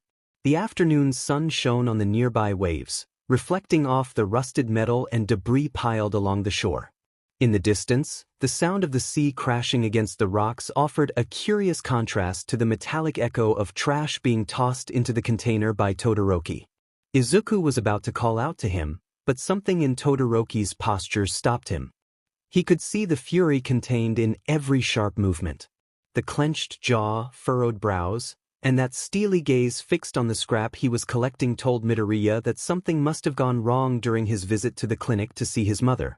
Izuku felt a pang of guilt remembering how he had assured him the day before that everything would be okay, believing his words might offer some comfort. "Why is nothing going as planned?" he thought, clenching his fists and ready to start working. Todoroki didn't seem to notice his presence as he began moving the heavier scrap, and both continued working tirelessly. All Might walked slowly and thoughtfully toward the beach, feeling the weight of responsibility with each step. True to his word, his attention was fixed on his cell phone screen, where he was reading the latest articles about the young Toga. Each line left him more impressed than the last. Stories of daring rescues, decisive confrontations with villains, and the tireless fighting spirit that Toga demonstrated time and again. Am I wrong to expect that the successor to One for All will reveal himself to me on his own? He wondered silently, his brow furrowed with concern. The words of Mirai echoed in his mind like a persistent refrain. Was I being too sentimental about this? The hero felt a pang of anxiety remembering how his coughing up blood had become more frequent in recent months. The pain in his chest was a constant reminder that his time was running out. He needed to fulfill his responsibility, just as his teacher had taught him many years ago. He had to find his successor and pass on the torch before it was too late. With a sigh, All Might placed a hand on his side, where an invisible wound still tormented him. His respiratory system had been damaged after the battle with All for One, and every breath reminded him of the limits of his mortal body. But his mind, his spirit, always refused to yield. He looked up at the beach, expecting to see the familiar scene of scattered scrap he had left. Midoriya and Todoroki. However, what he saw took his breath away. The beach, which had been covered in trash and debris for so long, was now completely cleared. All the scrap had vanished as if it had never been there. All Might blinked, unable to believe what his eyes were seeing. He let the cell phone fall from his hand, dropping it without even realizing it. On two gigantic piles of perfectly stacked metal, he could see the young Midoriya and Todoroki. They stood at the top, shouting with a mix of euphoria and relief. Tears streamed down their faces, but they were not tears of sadness. They were tears of pure effort and determination. Impossible! All Might murmured, his eyes wide with astonishment. His voice, barely a whisper, was lost in the wind coming from the sea. The work that would normally take 10 months had been accomplished in just 5. Cammy took a deep breath, enjoying the fresh air gently blowing, filling her lungs and relaxing her senses. They were walking through the park after their first day of martial arts training.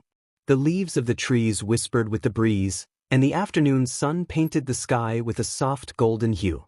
A playful smile spread across Cammy's face as she turned her head towards Uraraka, her eyes shining with unexpected curiosity. "So tell me, Oaco, do you have a boyfriend?" Cammy asked suddenly, walking backward with a light tone but filled with interest. Uraraka flinched slightly at the direct question but quickly tried to mask it with a nervous laugh. "I don't think I'm ready for that yet," she replied, her voice wavering slightly as she looked away, trying to hide the blush rising on her cheeks. Cammy wasn't easily fooled. She tilted her head with a mischievous smile, and her eyes sparkled even more. "But there's someone you like, right?" she insisted, her voice soft and tempting as if she were trying to uncover a secret. Unintentionally, Uraraka recalled a fragment of her dream involving Deku and couldn't help but blush even more. To Uraraka's relief, her friend continued talking. "There's someone I like." Uraraka felt relieved that the conversation was shifting away from her and smiled widely, her usual warmth returning. "You're so nice and pretty, I'm sure they'll like you back," she said enthusiastically, her voice full of sincere support and optimism. "Do you think?" Cammy asked, taking Uraraka's hand suddenly. Uraraka nodded in response. "And do you think you could lend me something to use when I confess?" Surprised by the question, Uraraka nodded. "Sure, but I'm not sure if we're the same size." "I think you have much more curves than I do," she admitted, feeling a bit embarrassed. "That doesn't matter," Cammy replied with a smile as she continued walking. "I just want it as a good luck charm." Not fully understanding what she meant, Uraraka followed her friend towards the entrance of the train station. Deku woke up to the gentle sound of waves crashing at his feet. He abruptly sat up in the sand and saw Todoroki and Mr. Toshinori in the dimness of the night, apparently waiting for him to wake up. "You did a great job, young Midoriya. You exceeded my expectations by a long shot," Mr. Toshinori congratulated him with a proud smile. Izuku lowered his head with a faint smile, still disoriented. The last thing he remembered was shouting over a pile of scrap. Then, extreme exhaustion had made him lose consciousness. "Thank you, but I wouldn't have achieved this so quickly without Todoroki's help," he said, looking at his friend, who kept his gaze fixed on the sea. "Although we were equal in this today, I believe the credit generally belongs to you, Midoriya," Todoroki said, not taking his eyes off the horizon. Izuku remained silent, unable to fully believe his friend's words, but deeply appreciating his kindness. "Also, what I did was more of an act of relief than a longing to strengthen myself as a person," Todoroki admitted seriously. "In that case, I'm the same," Midoriya confessed. "I did today's work because of the frustration I've accumulated due to things not going as I expected. From not developing a quirk to having to give up my dream of following in All Might's footsteps." Mr. Toshinori clenched his fists tightly as Midoriya spoke, his expression grave. "I know that compared to your family issues, this may seem trivial." "It's not," Todoroki interrupted. "If it's your dream, it's important too." Todoroki's words resonated with Izuku with unexpected force. For a long time, Izuku had thought his own problems were insignificant compared to others. Hearing Todoroki, someone who had faced so much pain and conflict, say that his dreams mattered too, made him break down in tears. "No, it's not okay to keep crying all the time. I promised to be stronger so no one would have to worry about me, Izuku said, trying to wipe his eyes. Before he could continue, he felt Mr. Toshinori's arms enveloping him in a warm, protective hug. Even if we don't want to admit it, we all have sentimental aspects about something, Toshinori said softly, his voice full of understanding and affection. He then looked at Todoroki, who was observing silently. And it's okay to cry. Even heroes do it when they need to. Todoroki nodded slowly, his eyes fixed on the sea. Thank you, I'll remember that, he said with a firm voice, standing up with determination. But first, I'll make the person who kidnapped my mother pay. Izuku quickly processed Todoroki's words, feeling his friend's determination. He stood up with renewed energy despite his exhaustion.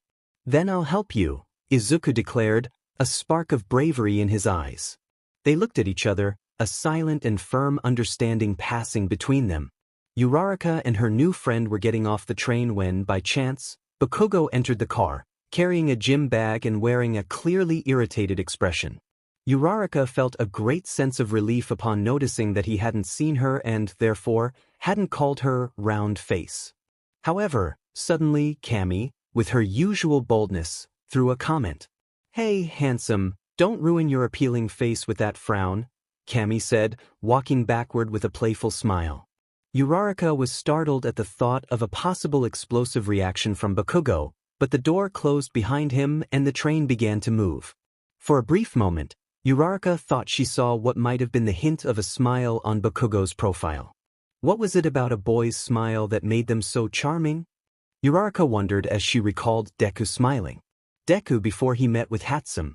Deku laughing in the cafe. And then, unexpectedly, Deku falling from a building, but suddenly that Deku wasn't him, but rather Himiko Toga's first love, and he wasn't falling from just any building, but from the school's roof. She ran and reached out her hand, trying to touch him before he hit the ground. She preferred to try doing something rather than doing nothing and regretting it later, but Uraraka turned away from the scene, only to find the same boy who had just jumped now beside her, with his mouth open in shock, unable to believe he had just witnessed his own death. She woke up, rubbing her eyes, and couldn't help but feel melancholic. Toga, she whispered quietly as a sadness filled her chest. Although it was early, Uraraka decided to go for a run to clear her mind. She was following Deku's example, and just that fact made her feel happy and motivated. As the sun began to rise, she arrived at the beach and saw Deku practicing with Mr. Toshinori and a guy who must be Todoroki, she had heard about. Not wanting to interrupt, she leaned against the railing, observing intently as they practiced fighting styles. She thought that at certain moments, Deku seemed to glow with the green tones of his eyes and hair against the sunrise. His expression while attacking became unusually fierce and determined. Again, she felt like she was on cloud 9, as if floating with her quirk. Despite the short time they had known each other, she felt like she had seen him in various facets, and seeing him in this new light, she told herself that she also really liked Deku in attack mode. That expression of determination made him look absolutely cool. Without worrying too much about whether she was blushing, she wondered, was this what girls in magazines called attraction? Watching Deku get stronger and stronger. Maybe when she first met him, she was too distracted by how much he resembled the boy who had obsessed Himiko Toga to notice anything else, but now she felt like she was seeing Deku at 100%. Was what she felt admiration? Seeing him grow as a person every day and wanting to be like him? Or affection? For having seen him at his worst and now seeing him smile again? Or, combining it all, what she really felt was, what if she talked to Deku about this? The mere thought made her anxious, and as she breathed, she felt her breath was warm. But would it be right to tell him about her feelings? She wasn't sure if it was the right time. Now Deku seemed very focused on finding a new path after giving up on following in All Might's footsteps. And she didn't want that to be lost. His ability to focus, whether as a fanboy who wrote down everything related to heroes in his notebooks, or as someone who practiced non-stop in his free time. She didn't want Deku to change at all. Stepping away from the railing, Uraraka decided to continue running in the opposite direction. From the beach, Deku turned in that direction due to a strange premonition but found no one, and his distraction earned him a punch to the face from Todoroki. "Don't get distracted, young Midoriya," Mr. Toshinori reprimanded him. "Yes," Deku replied, returning to the training with renewed focus. Izuku was walking down a busy street, lost in his thoughts as he made detailed notes in one of his notebooks. His steps were automatic, more guided by routine than by any attention to his surroundings. The world around him seemed to move at a fast pace, but he was completely immersed in the task of recording every idea that crossed his mind. There was something comforting about this habit, a way to organize the chaos of his ever-active mind. However, just as he lifted his gaze to get his bearings, something made him stop mid-sentence. A familiar figure, standing out in the crowd, caught his attention. It was Uraraka. Izuku felt a warm wave of emotion wash over him as he recognized her. She was just a few meters ahead, walking with determined strides. Her martial arts suit was tight but practical, and her hair, pinned back in a simple clip, gave her a casual yet resolute look. The image struck him as unexpectedly cute, and his heart began to beat a little faster than he expected. "Uraraka, wait," Deku called out, raising his hand in an attempt to get her attention. Hearing his voice, Uraraka quickly turned around, her eyes lighting up with surprise and joy when she saw him. "Deku!" she exclaimed with a radiant smile.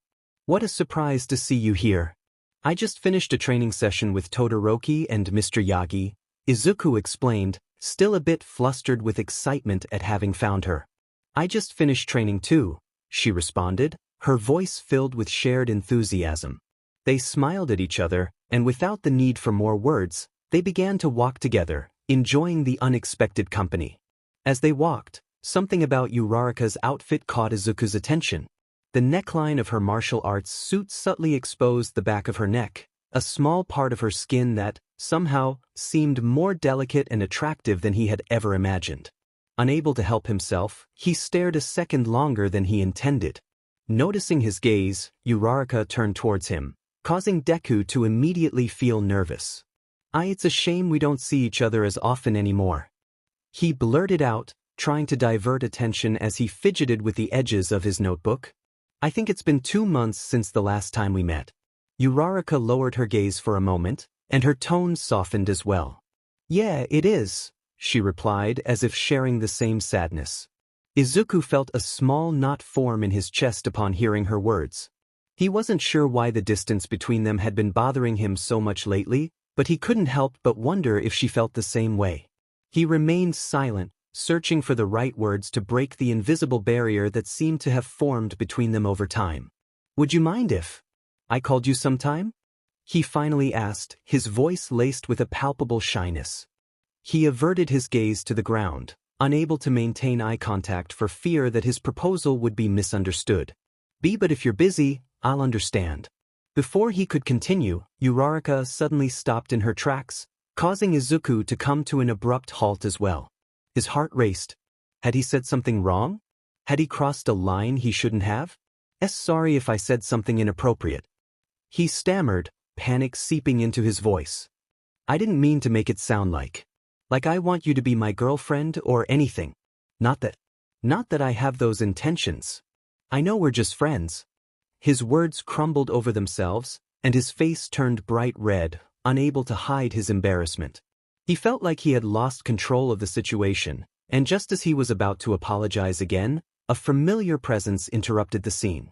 "Then get out of the way, nerd," snarled a sharp voice, followed by a strong shove that knocked him to the ground.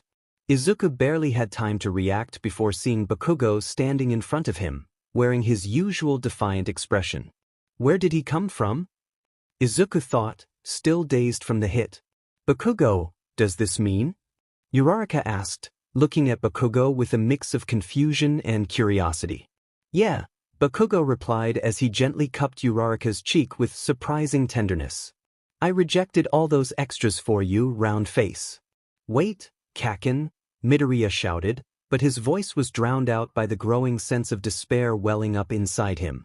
Suddenly, he saw himself as scrawny and weak, wearing his school uniform, just like when Kakin had suggested he jump off the roof. Bakugo looked at him with contempt, his quirk crackling menacingly in his hand. "So, what will you do?" he asked as fear paralyzed Izuku's legs. Bakugo's face grew closer and closer to Uraraka's, as if time had slowed down, until they were interrupted by a powerful and resonant voice. "Ah, it's all okay now." "What?" "Because I am here. All Might. What are you doing here?" Bakugo and Uraraka exclaimed in unison, their hands intertwined. Izuku watched as All Might walked right past him without even noticing him, and a wave of sadness washed over him. "Your death threat reached my heart, young Bakugo," All Might said, his voice solemn. "That's why I've decided to make you my successor." "Wouldn't expect anything less," Bakugo responded with an evil laugh that echoed endlessly, reverberating in Izuku's mind as he felt himself spiraling into a dark, bottomless pit. Then, he felt someone shaking him gently. "Midoriya, I think you're having a nightmare." When he opened his eyes, the first thing he saw was Todoroki's concerned face. The sun was just beginning to peek over the horizon, painting the sky in shades of orange as Midoriya and Todoroki walked silently down an empty street, each carrying a shovel over their shoulder. Though the surroundings were calm, Midoriya's mind was still clouded by the remnants of the nightmare that had disturbed him just moments earlier. "I'm sorry for bothering you with my nightmare," Midoriya said, rubbing his eyes to shake off the sleep. "And thanks for waking me up." Todoroki, as usual, looked at him with a mix of calm and concern. "You always murmur a bit in your sleep, but today you seemed especially troubled." Midoriya stopped for a moment, surprised. "Wait, I always murmur in my sleep? I didn't know. I hope I didn't say anything embarrassing. You just kept repeating one name over and over." What name?" "Kaken." Midoriya's face fell, and Todoroki glanced at him from the corner of his eye. "Don't worry. I haven't been able to sleep much since then anyway." At Todoroki's words, Midoriya remembered that since the abduction of Todoroki's mother, no one had contacted them for a ransom or to state their intentions. The investigation hadn't progressed much either, given that Endeavor, with all his years as a hero, had made countless enemies to suspect. Todoroki appeared calm, but Izuku had a good sense of how he truly felt. It had been 2 months since they had cleaned the beach, and in that time, Mr. Yagi had introduced him to a man who had been a pro-hero, known as Gran Torino. He had helped Midoriya undergo training that initially seemed way too extreme. On weekends, they went to a rocky area where he learned to scale and make huge leaps similar to parkour.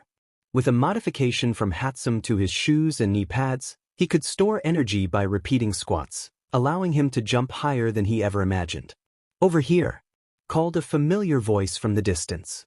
It was Tashinori, waiting for them near a large area in ruins. "This is..."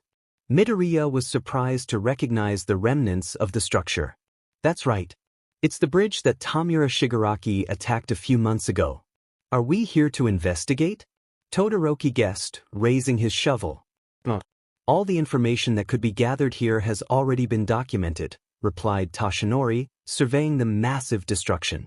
"As I once told young Midoriya, there are jobs that aren't as glamorous as saving people as a hero, but community service is necessary for society's well-being. A bridge like this might not seem like a big deal, but for the people who would use it daily, it's a vital part of their lives. Just like the beach you helped clean." "That's something All Might said in an interview a few days ago," Todoroki mentioned. In the same one where he clarified he still hasn't chosen a successor. Caught in his own words, Tashinori tried to brush it off. "He did? Must be we think alike on the matter. I wouldn't know. Since I stopped following All Might, I don't get his notifications anymore," Midoriya reflected. "Anyway," he began, clearing his throat, "I've organized a small call for young people in the community to come and help rebuild the bridge. The construction company is going through difficulties, and this project has become a stain on their reputation. So I thought we could lend a hand and give this place a fresh start." "So that means..." Midoriya started to say but was interrupted. "Hey, good morning," a familiar voice cut in. It was Kirishima, as energetic as ever. Alongside him was a girl with pink skin and striking eyes. "Hope we're not late." "Hi. Is this where help was requested?" asked another girl with big eyes and green hair, standing next to a blonde boy with a large tail. Heavy footsteps echoed behind Midoriya and Todoroki, prompting them both to turn around. "Thank you all for coming," said the newcomer with a warm smile. That's Uraraka's dad. Midoriya exclaimed, recognizing him from their encounter at the police station. The man approached him directly, placing a firm hand on Midoriya's shoulder, his gaze filled with gratitude. Izuku Midoriya. I don't think I'll ever be able to thank you enough for saving my daughter. And now you're helping my company? I'll always be in your debt. Midoriya quickly tried to deny it, feeling a bit uncomfortable with all the praise. No, that's not. Before he could finish, a cheerful voice interrupted. We all agree Deku's great, but don't forget there are other volunteers here too, Dad, Uraraka said, stepping forward behind the frog-like girl and the boy with a tail. You're right, her father replied, chuckling softly. Uraraka. Midoriya couldn't help but express his happiness at seeing her. This time, her hair was tied in a half ponytail that suited her really well. Izuku tried to smile normally, and she returned the gesture with the same warmth. As the atmosphere among the young people relaxed, Toshinori stepped forward, taking the floor with his usual calmness. Thank you all for coming. The foreman will be here to guide you on what tasks need to be done. I understand that some of you are practicing to enter the UA Hero course, like Mr. Uraraka's daughter, so feel free to use your quirks, but do so with caution. Remember, we're here to help, not to create more problems. Let's do this, shouted Uraraka, raising her fist into the air enthusiastically. Yeah. Everyone responded, fueled by her energy. The group clapped in unison, and within seconds, the area buzzed with activity as the work began. Midoriya did his best to keep up with the workers. The bags of cement were passed from hand to hand, and alongside Todoroki, they kept the chain moving. Out of the corner of his eye, Deku observed the other volunteers and workers, taking note of the quirks they used to make construction easier. He found it all fascinating and was already eager for a quiet moment to write everything down in his notebook. Every quirk, every ability, represented a new opportunity to learn. Could you wait a moment? One of the workers interrupted, frowning as he checked a list on his tablet. I think we're missing a few bags of cement. I need to call the supplier to make sure it's not a mistake. Both Todoroki and Midoriya nodded, relieved by the brief break. Fatigue was starting to set in their arms, and Midoriya took the chance to wipe the sweat from his forehead with the back of his hand. Meanwhile, his eyes instinctively searched for Uraraka. He knew that if anyone was standing out in this project, it had to be her with her zero-gravity quirk. Is she Kaken? Todoroki asked, pointing toward her. Midoriya turned sharply, a bit confused by the question. But when he saw Uraraka, she was chatting animatedly with the boy with a tail, and they seemed to be laughing at something. Although he didn't want to admit it, something about the scene bothered him a little, and Todoroki didn't miss the slight frown on his face. I don't like getting involved in other people's business, but maybe if you talk to her, you might sleep better, Todoroki suggested in his neutral tone, though his words made sense to Midoriya. Just as he was about to take the first step, ready to approach Uraraka, the worker spoke up again, interrupting the moment. All right, he announced, looking up from his tablet. The missing bags will arrive tomorrow, so we can get back to work. The rhythm of the construction returned to normal in an instant. Thank you all so much. We'll see you tomorrow if you're not too tired, said one of the foremen as it was time for the students to head to school. Thank you for having us, responded Kirishima energetically, speaking on behalf of the departing group. Midoriya looked back, hoping to see Uraraka catching up since she wasn't with them. He thought maybe she had stayed a bit longer with her father. Hey Midoriya. Kirishima's voice snapped him out of his thoughts. You know, I invited Bakugo to come along, but he said he preferred to hit the gym, like a normal person. I thought he'd like this kind of activity. The smell of masculinity is everywhere. I think you're not being very fair to us, reprimanded the girl with pink skin from the other side. By the way, I'm Mina Ishido. Kirishima scratched his head, realizing his mistake. Sorry, that wasn't intentional, really. I'm Izuku Midoriya, nice to meet you. Midoriya introduced himself with a slight bow, trying to ease the tension. Since we're in the middle of introductions, I'm Tsuyu Azui, but if you want, you can call me Tsu, added the girl with a frog-like appearance, speaking calmly. Nice to meet you, Tsu. By the way, I liked how you used your quirk today. commented Kirishima. It's easy when you can adhere to surfaces, replied Azui, shrugging. The young man with a tail joined the conversation. I'm Ojiro Mishiri, and this is Toru Hagakure. Nice to meet you. Everyone blinked, puzzled as they looked toward the empty space where Ojiro had pointed. Unable to contain himself, Ojiro let out a laugh, accompanied by a second, lighter and more playful feminine laugh. Sorry, he apologized. It's a joke we like to play when we meet new people. For a moment, no one understood until Midoriya, always attentive to details, figured it out. Oh, Hagakure is invisible, he exclaimed. Ojiro nodded, still laughing. A little while ago, we made Uraraka believe that her power was going haywire and that she was making a bucket float that she hadn't even touched. Midoriya recalled when he had looked in their direction and finally understood. He smiled a bit, but felt oddly relieved that they hadn't been laughing alone. What? Wait. Kirishima raised an eyebrow, as if just realizing something. Does that mean you've been? Don't even say it, Ojiro interrupted, visibly blushing. Of course, she's developed clothing using her hair as material, so it's invisible as well. I don't mind if people think I'm a nudist, Hagakure clarified. It's a valid assumption, but most of the time, I do wear visible clothing. Anyway, sorry for thinking that about your girlfriend. It wasn't very gentlemanly, Kirishima apologized seriously. We're not dating. We've just gone out a couple of times, Hagakure clarified, laughing softly. But you didn't have to tell everyone, Ojiro murmured, scratching his chin, a bit uncomfortable.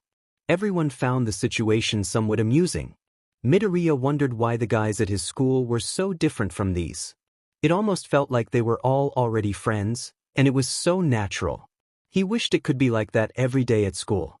Hey, Midoriya, what happened with that other guy who was with you before? Ashido asked, changing the subject. The handsome guy with the serious look. Yeah, I thought the same, Hagakure agreed. Tsuyu, for her part, thought that the guy reminded her a bit of her younger brother, so she couldn't consider him entirely handsome. Todoroki had something to attend to, so he left earlier, Midoriya explained. He was a bit worried about that, but was reassured that Mr. Yagi had accompanied him. Besides being handsome, he's mysterious. That just makes him more attractive, Ashido commented, sharing a laugh with Hagakure. Kirishima and Ojiro exchanged a look of resignation. Women, both muttered in jest. Well, I guess this is where we part ways, announced Kirishima, as they reached an intersection in their path. Everyone went their separate ways, saying their goodbyes, and Midoriya felt a bit down about being left alone. He was especially disappointed that he hadn't been able to talk to Uraraka after so long. Hey, wait up. Deku was surprised and his heart skipped a beat upon recognizing the voice, but he tried to hide it. Uraraka. I'm sorry, everyone already left, he said, trying to sound natural. Uraraka approached with a smile, adjusting her backpack. I got a bit distracted talking to my dad about his new projects. It's hard to stop him once he starts talking about architecture, but he's really happy, she explained with affection. They continued walking toward the station, and discreetly, Deku glanced back and pinched his cheek to convince himself it wasn't another dream. Is something wrong? No, nothing, Midoriya replied, trying to sound cheerful. By the way, I really like the volunteers who came today. I've never been in a group of people like that. Is it really that unusual? Uraraka was a bit amused, not believing it. For me, yes. Midoriya looked up at the sky with a thoughtful expression. It makes me think that, if everyone joined the hero course, they'd have a great time together. Uraraka noticed the sadness in his words and felt a strong urge to comfort him. She tried to remember the decision she had made that day at the beach watching him train, but now she realized that it was becoming a lost cause. Because what she felt for Deku was overflowing now that she saw him again. Uraraka moved a little closer to him and took his hand gently. Deku, you should try to get into UA. Midoriya immediately felt as if an old wound in his chest had reopened. He had to admit that he constantly found himself thinking about how he would face the UA entrance exam if he tried. But hearing someone like Uraraka say it out loud made it too real. But I promised my mom. He began to say, his voice wavering. Uraraka shook her head, interrupting him. I know she'll understand, she assured him confidently. I know she won't let you give up on your true dream. Honestly, I'd like to keep meeting people like those from today, Midoriya reflected with a slight smile. And I'd be very happy to study with you and see you every day. Saying that without thinking, Uraraka blushed instantly and wanted to let go of Deku's hand, but this time he took hers firmly by the wrist. He also seemed surprised by his own reaction, which seemed quite instinctive. Sorry, Deku began to say, but he didn't let go, and Uraraka's heart grew more turbulent. Uraraka. They looked into each other's eyes, their mutual confusion evident in their blush. I can't believe you forgot the science project. We're going to be late, Ashido complained as she came down the station stairs. Oh, but Midoriya and Uraraka are still here. It can't be that late, Kirishima pointed out. Both of them reacted with alarm, as if their hands were burning, and they immediately separated. But it's almost 9, Ashido said, checking her watch. Oh, it's really late, Uraraka exclaimed. Yes, really late, Midoriya agreed. They both rushed up the station stairs, heading in opposite directions to catch their respective trains. What's going on with them? Kirishima asked, and Ashido looked at them with interest.